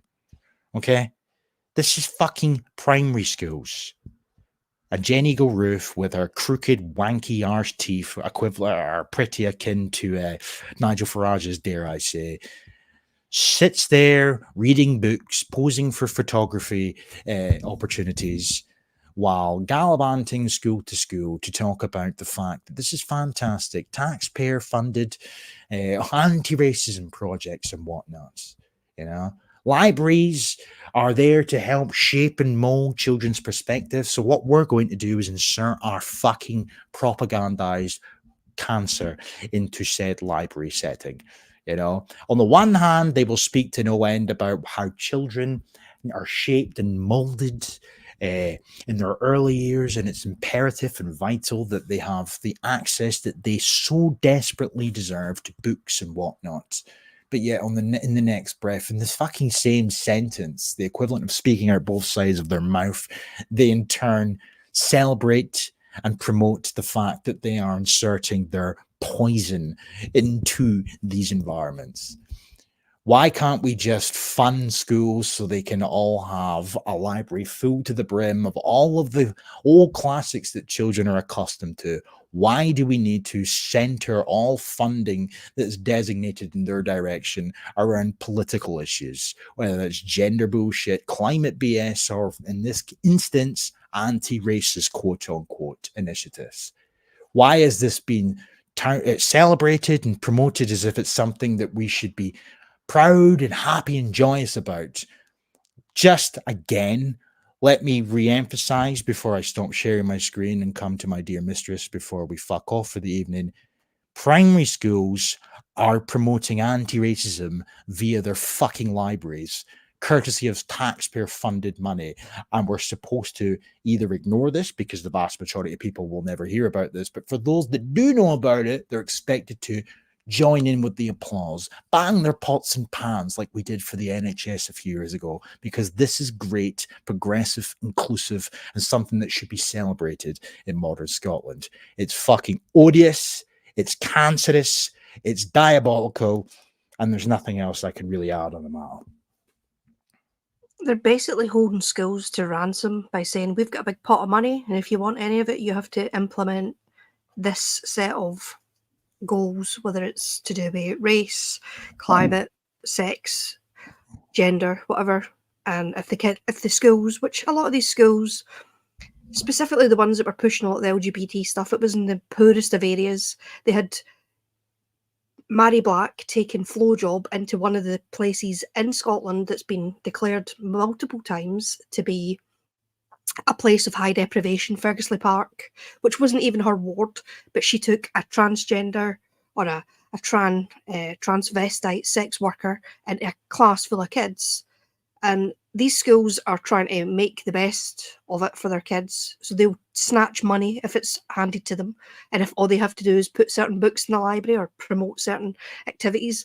A lot of the head teachers are probably, I wouldn't say that they're a bit thick, but I don't think they actually see just how insidious what they're actually promoting is to the people that they're promoting it to, because they're just seeing, well, if I tick these boxes, I'll get this amount of money. brought into the school and we'll get extra books in the library.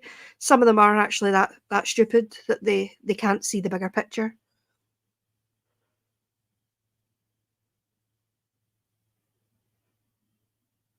You had to fucking stop speaking when I'm doing something, you bum.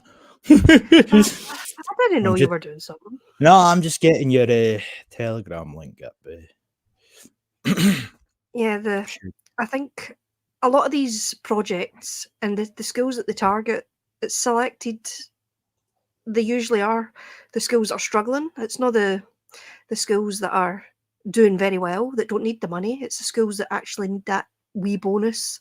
I don't know how much each school got or whether it was based on the amount of pupils, how that money was distributed. But I know for a fact that my kids' primary school was granted a certain amount of money, and it was a hell of a lot of money. It was 170 grand a year they were getting from the Roundtree Foundation. And part of what they promote is a lot of stuff to do with social change. And I've not been in that school since I took my kids out, but I can guarantee that they're promoting a lot of this stuff. They might not be one of the ones that's selected to be a sort of a poster boy for it, but the headmistress was a progressive person who wanted to be seen to be diverse and ticking all the boxes and woke. So I would imagine that the kids in the school are being subjected to all of these materials. Without a doubt, and it's what's always irritated me for anybody that I mean, I'm not under any illusion that the vast majority of people that have tuned in at any point tonight or that will watch at a later date will know exactly what I'm talking about, because in order for you to do so, you'd have to waste your life away watching Scottish politics in their parliament. But a common theme from these script readers is simply that they will sort of negate any blame and responsibility by throwing it in the council's direction. They'll say, well, we're not actually responsible for education. It's a devolved matter. But yet all of the councils implement the same bullshit that the government want them to implement anyway. So it's just a very clever way of being able to sort of disregard any responsibility. But up and down the country, it really just is dependent on who is in charge of your council. Some constituencies in Scotland are a lot less aggressive with their political bullshit in schools than others. That said, they're all doing it. Some are just a bit more covert about it, but it's happening everywhere. There is literally no fucking escape. You know, maybe you could make the argument that sort of Catholic schools are your best bet, or private schools, private institutions might be your best bet. I don't know enough about what really goes on in these institutions to be able to speak confidently and accurately on the matter. But as far as public institutions are concerned, it does not matter which part of the country you have children enrolled in a school in. It's occurring anyway. It just really depends on which constituency you reside in, which will sort of determine the extremity. Some, like Glasgow's probably the worst. Glasgow has got to be the worst fucking constituency in the entirety of the country for the borderline abhorrent levels that they go to. You go onto Twitter and you look at like Drumchapel, and there's a few others as well, and like Drumchapel High School and whatnot. It's just fucking really weird. I mean, it's not even a case of like low hanging fruit. Oh, let's laugh at like the retarded teachers and SJW. No, this is like they're so open about like how all of the lessons and whatnot. It's really weird. You know, it's like Drumchapel High School, and then you've got like all the teachers that are being retweeted. And if you go on to some of the ones that haven't privated their Twitters, you see what they're like teaching in their individual lessons and whatnot. And it's like primary school kids, etc. Like today we were learning about all the different genders, or like today, like we went to a seminar about anti-racism, and it's like a bunch of 7-year-olds. You know, like it's really fucking weird stuff that's going on. which again kind of does beg the question of for like the parents of these children, like what the fuck is wrong with you? Or is it a case of like, what did you learn today at school? Oh, you learned about anti-racism. Oh, right, okay, maybe that's how it kind of gets shrugged off by parents. I don't know. I really don't. I don't have the answers for that. But honestly, there is really, it's very sinister when you observe that sort of dark, dirty corner of the internet. Drumchapel is in particular. In fact, I've got my Twitter open still. I will fucking show what I'm talking about very briefly in terms of something that I shared quite recently because it was just weird. Let me scroll down a wee bit. A lot of parents just don't care. Like, they're getting free childcare. Their kid goes away at 8:30 in the morning, comes back at 3:30 in the afternoon. They're at work. Yeah. They say, what do you learn at school? Oh, nothing much. That's enough for the parent to disengage from the conversation. They're not going into detail about what they're being taught. And most of them, you're only seeing what your kid's been taught when it comes to like parents' evening, and you're maybe being presented with what your child's learned at school. Or if you go to a class assembly, the majority of the time, the parents aren't in the school. And since the COVID crap started, a lot of the parents aren't even allowed into certain bits of the school building anymore because they've been held off.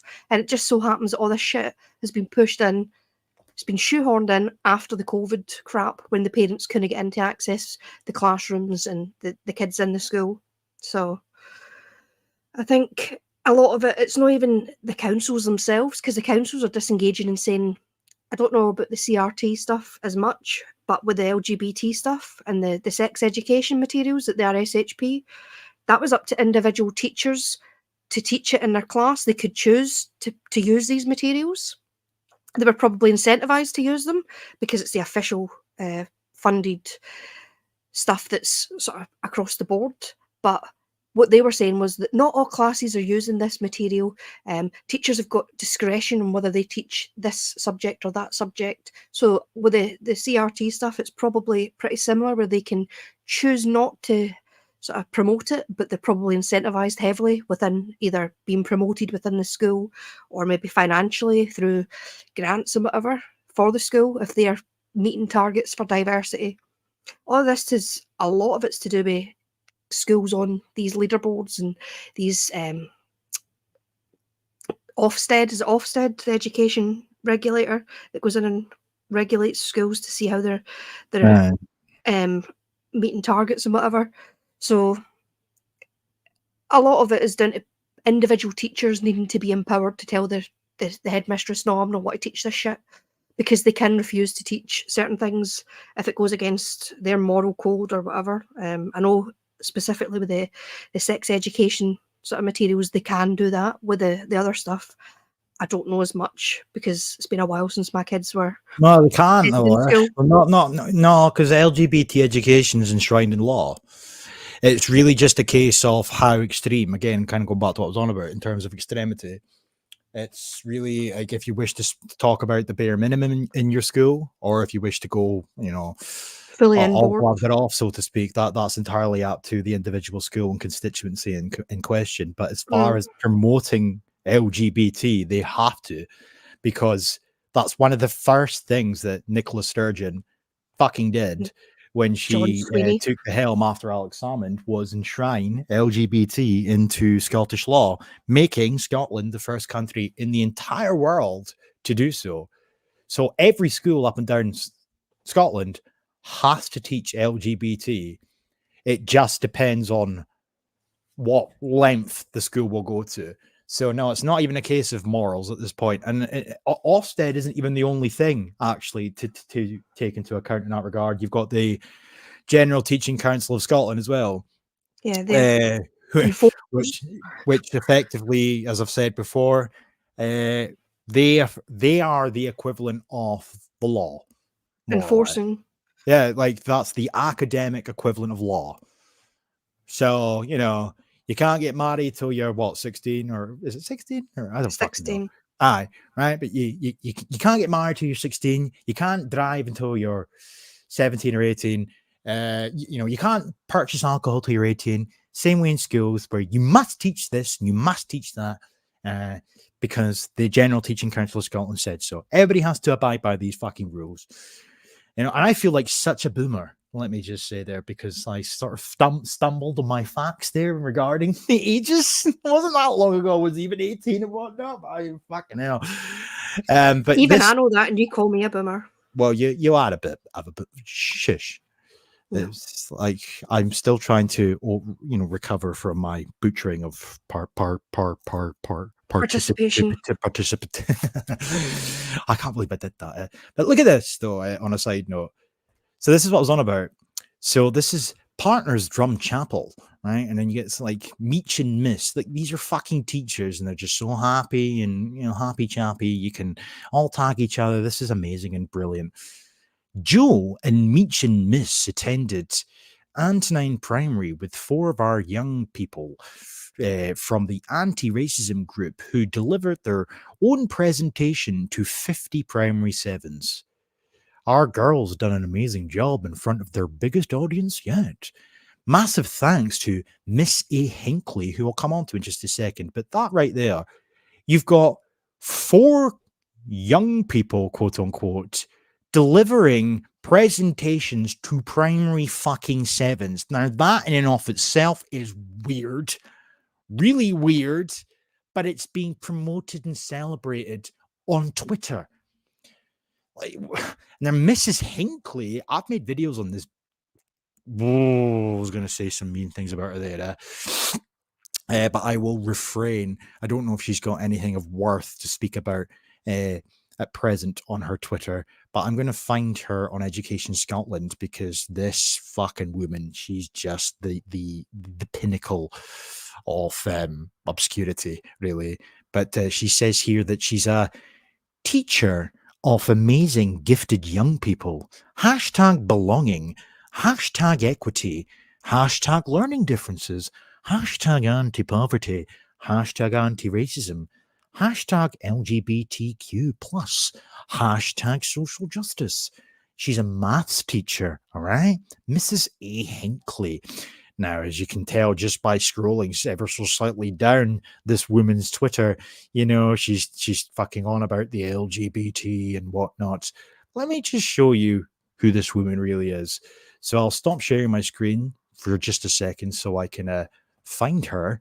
But you won't believe just how fucking evil and weird at the same time this woman is.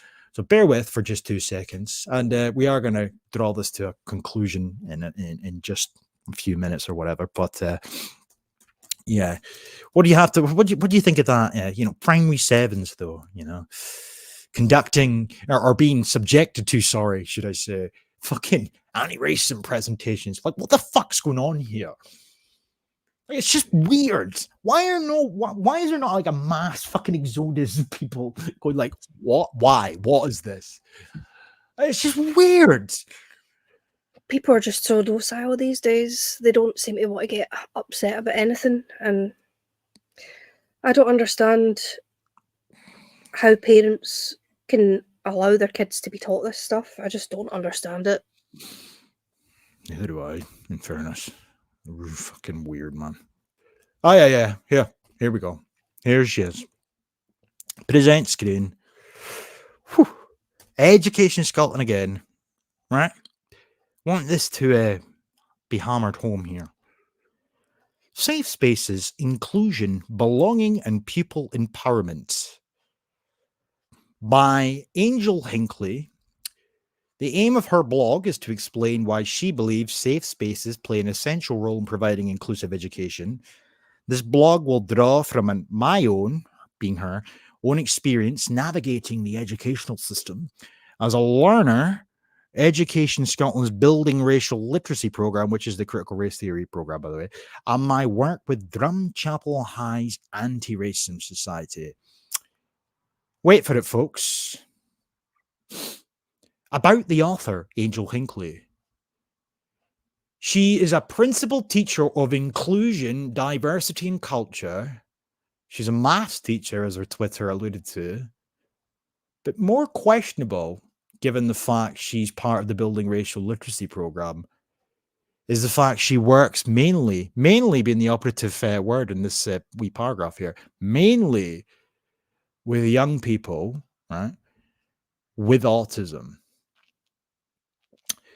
Now, before you say anything, she participated in the Building Racial Literacy program, where the first time in her life her dyslexia was not a fucking barrier. So let me rehash this and sort of say it in like layman's terms or correctly. Recently, she participated in the Scottish government-funded critical race theory program, where for the first time in her measly, pitiful existence, her dyslexia wasn't a fucking barrier. She didn't have to hide her dyslexia while participating in a critical race theorist program, and she felt at ease to be herself.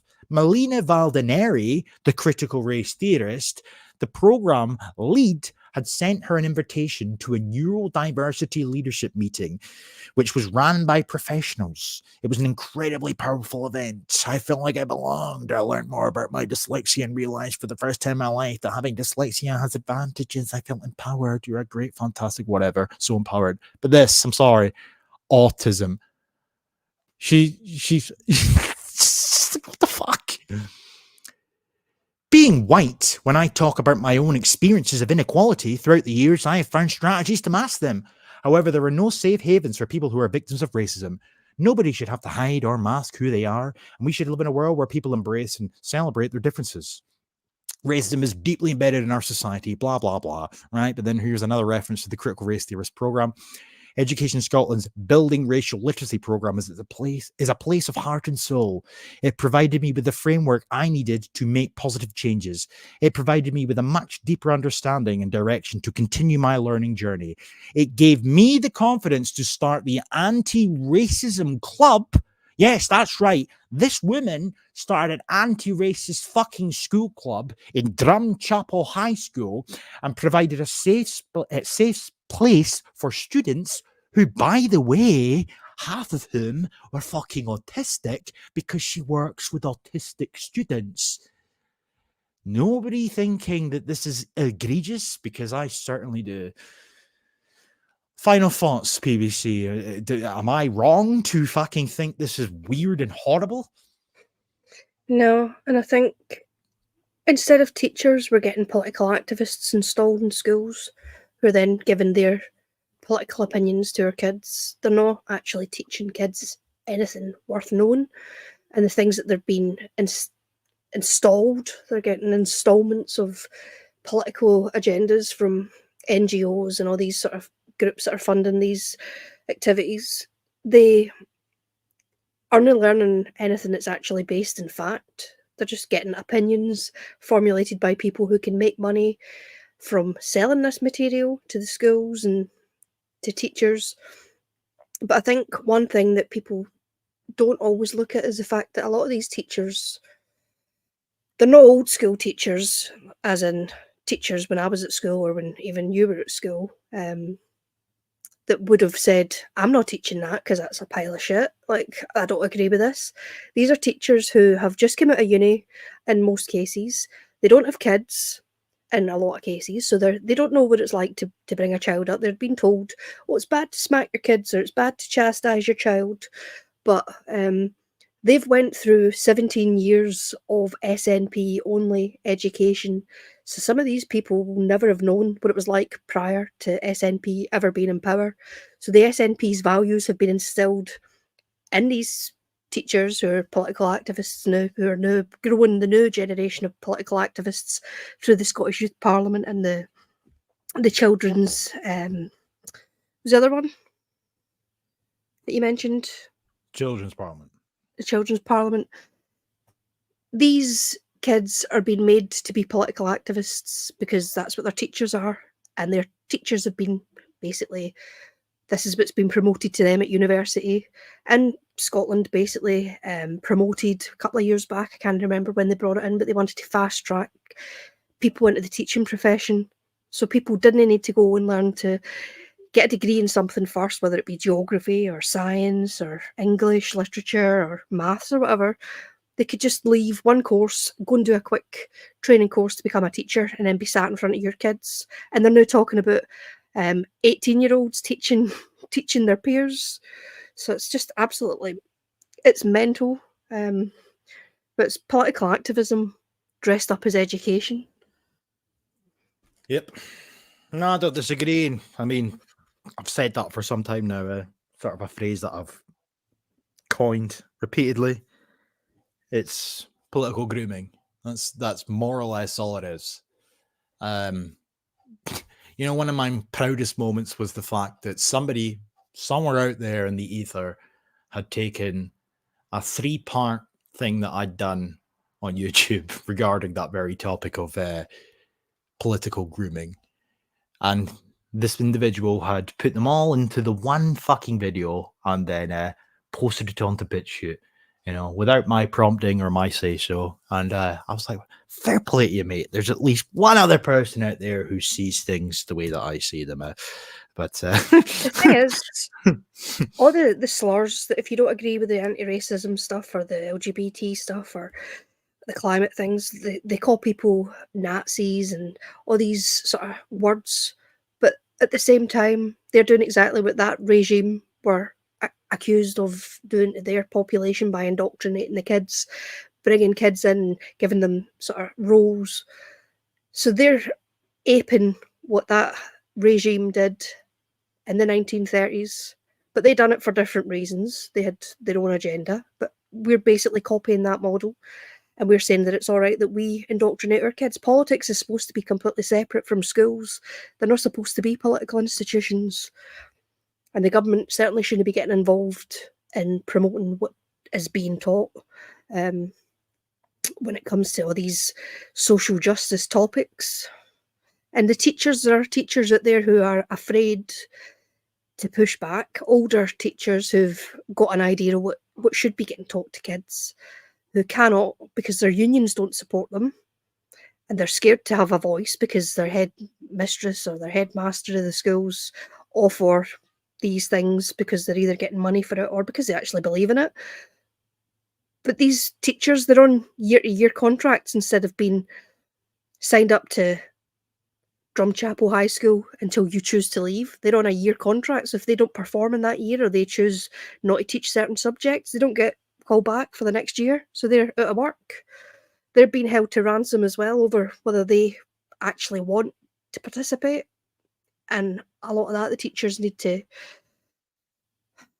Unions aren't the way forward because they've all been bought and paid for as well. The teachers need to either walk out en masse, which if you're a young teacher, you don't even disagree with this stuff because it's all you've ever known, and that's where the problems come in, because when enough of the older generation of teachers do leave education, whether they're disheartened or whether it's because they've been pushed out or they've retired, there's not going to be anybody pushing back at all because the parents aren't doing it, the kids can't do it. When I was at school, if the teacher had come out with, you can cut your bits off and you're a female, the teacher would have been laughed at the classroom. Or if they were telling us that the world was going to burn because cows were farting or whatever shit is being taught in schools now, we would have laughed at that. It would have been ridiculed and the teacher would have been embarrassed to have presented that to the class. Whereas now they've got a captive audience of kids who don't know any different, and their parents in most cases don't know any different either. No, you're not wrong. And sadly, though, you know, that's where like the likes of climate anxiety come from. One thing I will say before we fucking wrap things up, what annoys me more fundamentally about it is the fact that politicians or activists or whoever it may be will continuously refer to young people, as they call them, you know, or kids, whatever the fucking case may be, and they'll say, you know, the young, they're demanding change. They're very in favor of change. We need change, etc., etc. Whether you know, it might be talking about like climate change or whatever it may be, but yet there's never like any acknowledgement or thought put into why that is the case. You know, like it's very clear that they are products of their school environments, as opposed to it just being a generational thing. You know, what has changed in the last couple of decades in order for kids to be you know, demanding change and be very passionate about needing change and be informed in why change is needed, etc., etc. It's because of what they're learning in school. This isn't, it's nothing else bar that fucking fact, you know.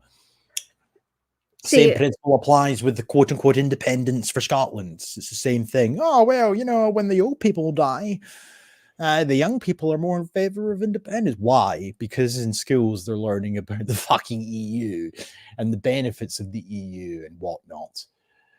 Whereas the people that came before them never had any of these sort of topics discussed in school, and people made their own minds up and whatnot. But now you have classrooms full to the brim, like the video I played earlier on, where they're all in favor of second referendums for the EU and overturning referendums, etc., because they're all being politicized. That's more or less the sort of status quo in a good chunk of Scottish schools at this point. And that, by extension, includes critical race theory under the guise of anti-racism. So we've been going for two hours, almost 2.5 hours. Just going to have a wee scroll through fucking some of these comments before we call it quits. Anti-racism, tell that to Scotland's biggest racist pathological liar.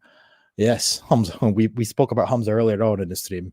The son of Pakistan's soil, as he's called himself in the past. But yeah, don't you dare say he's not Scottish.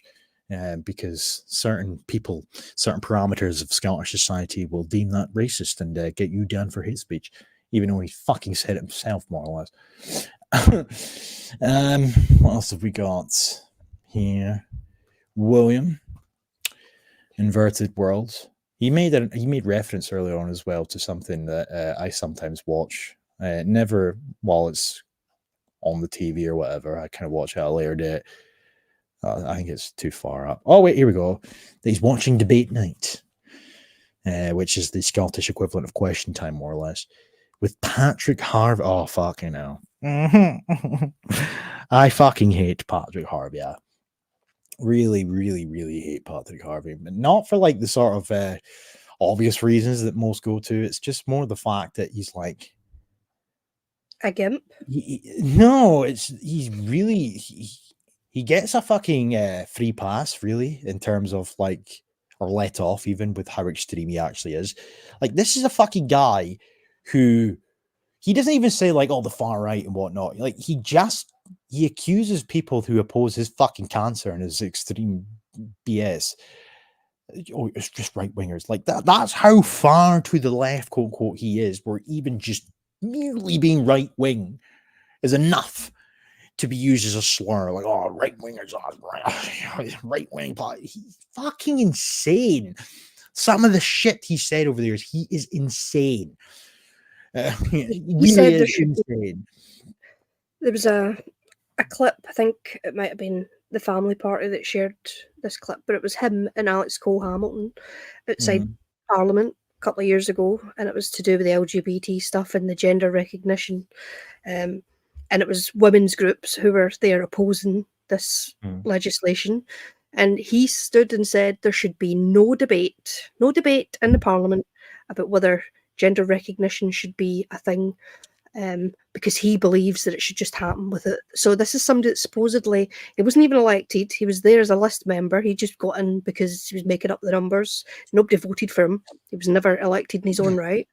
But he's there telling us that we should have, the people that have been represented to sort of represent their constituents, if they've been asked to bring up any objections, that there should be no debate about whether these things which affect women are half the population. So if you've got big burly guys that can now access kids and women's spaces, if you're a pervert, you're going to exploit that loophole because the government's saying, oh, it's all right, you can go in and sit in the changing rooms or go into women's only spaces. And this even affects places like rape centres.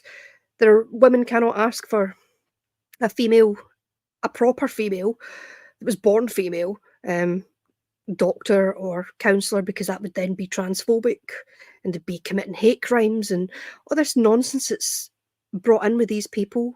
He basically said there should be no debate. And this is somebody who's got no kids. Don't know whether he came from a woman at some point in his life. What a shame his mother was there that night. But he is a dangerous guy. He's a very dangerous guy.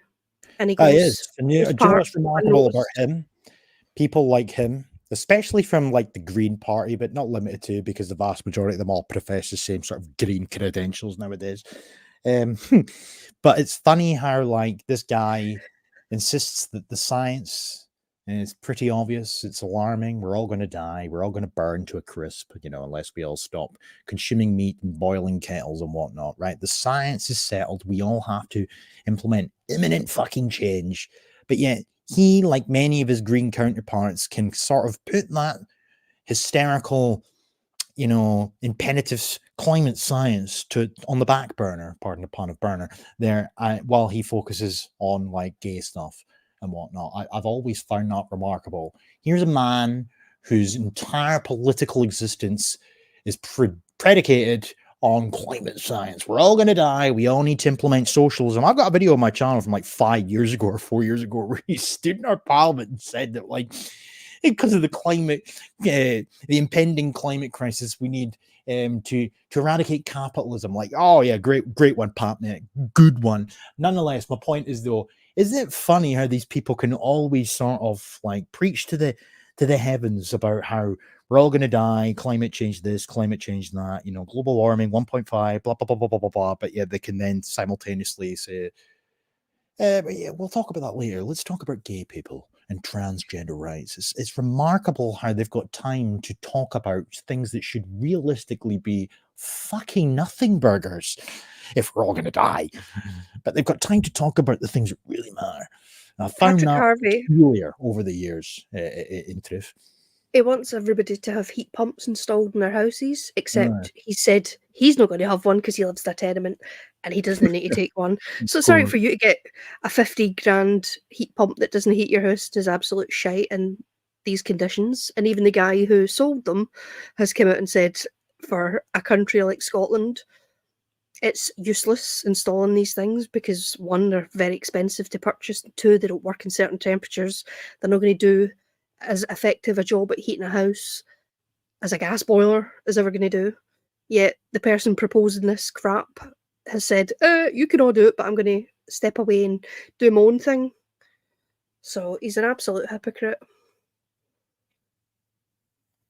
He is, as are all of them.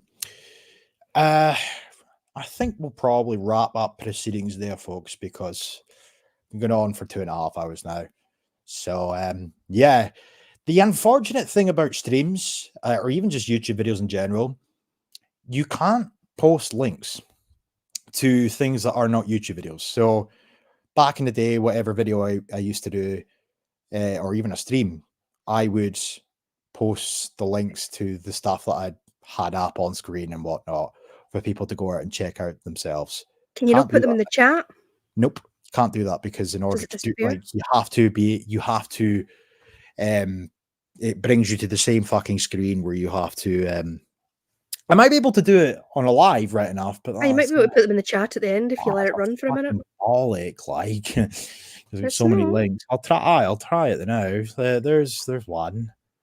Yeah, I can do it that way, I suppose. But yeah, I was meaning like post stream Under whatever. in the comments. Can't put it in the description, can't put it in the fucking comments, because it immediately asks for you to provide identification of who you are and whatnot. And I just think that's fucking weird. Why should I have to provide like a driver's license or whatever to YouTube for them to determine that I'm a real person? I'm pretty obviously a real person.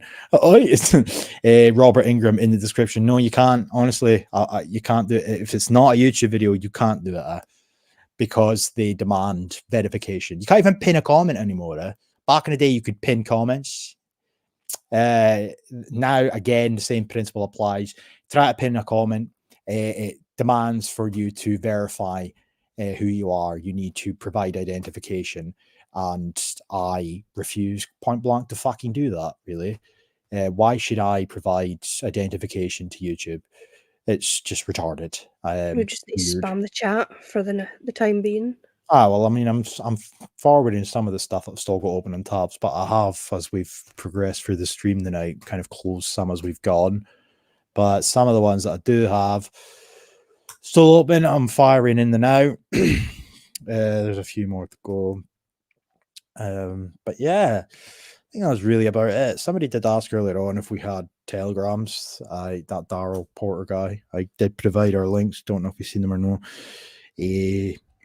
Julesy. Do you want me to post them I again? had to provide a driver's license to Facebook to get my account back so I could delete it. Yeah, fuck that. Fuck that. I wouldn't even have done that. Fuck that shite. Like, nah, each to their own, but nah, I'm not doing it. Not that I've got anything to hide, but I'm just not doing it. Fuck that. Well, that's just weird. Why should you need to do that? To be honest. Not for me, quite frankly. But yeah, I'm just having a wee scroll up the comments. Barton, yeah, Joey Barton's little brother. It's so slimy and sneaky evil with a smile. I laughed at my teacher when she was screaming in my face, but if she said it sneakily, I might have not. I don't know what's in reference to, no offense. Maybe I'm highlighting a comment that was sort of in response to something we spoke about ages ago. My mistake, not dismissing what you said. But yeah, I think that's kind of really it, to be honest. Yeah, I think we'll leave it there. Right. On that note, folks, take it easy. Happy Valentine's Day to Yeah. anybody that's listening. If you've got anything you want to fucking shill, plug or whatever, then feel free. But after that, No, I don't know if those two links posted because it's coming up on mine saying they never. I don't know if you can see them in the chat to the Telegram channels. I put both back in just in I case don't know if anybody you're a was. mob, to be fair. I'm not. That'll be why then. But yeah, it's fine. Daryl said he got them anyway, so it's cool. All right, folks, take it easy and don't do Good anything night. I would not do. Okay, which is a serious No statement. much. No. It's just a serious statement. You know, just don't do what I wouldn't do. Which, for the record, is do a 2.5 fucking hour stream with nothing consumable next to you in the form of liquid. I feel like I'm going to die. Oh! And another thing, make sure you know how to to pronounce I've done it again. Participation. Yeah, I'm taking the piss, obviously. Participation, but like seriously, if that's not clipped by the end of the month, then people are missing out on the opportunity there because that was fucking hideous. People in Octormuck can say participation. Fuck off. But yeah, I don't know what happened to me there. Participation. Like, I don't know why that happened, but it did. But So many yeah. past participles. But yeah, that's life, and as we know it, he will be. If you want, actually, I'll fucking do before we go. I will share Sensum stream because me and William appeared on that for the last few hours. I say the last few hours because it was like a fucking 3.5 hour stream, but Toffee's microphone, I think, fucked up. I don't know what happened there, but he in turn invited me and William on, and yeah, we had a bit of a in-depth discussion about a beautiful beluga whale, tranny fucker, and some other things. So, point being though that you can listen to that if you wish to, if you're bored or whatever. And William will be on with me and Scott Sarmer, possibly Clive as well. The last Sunday of this month. Don't know what the date is on that, so don't fucking ask me or I will lie. Both of you are doing the Lord's work as far as I'm concerned. Yeah. 25th. There you go. It'll be the 25th. Yeah, I just wish there was other people speaking about this shit that we've spoken about for the last few hours because it's disheartening and it's somewhat tedious, to be honest. Speaking about shit that gets no attention. You know, the sad reality of the matter is, before I fuck off, because I really need to end the stream now, I felt compelled to do this stream tonight. It's been annoying me for a while. I wasn't sure if I was going to make a video or a stream or whatever.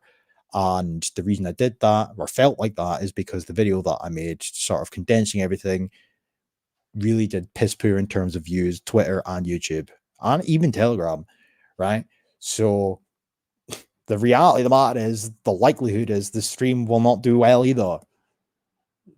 Because people, if it's not taking the piss out of fucking stupid BAMEs and whatnot, people don't give a fuck. And that annoys me, really.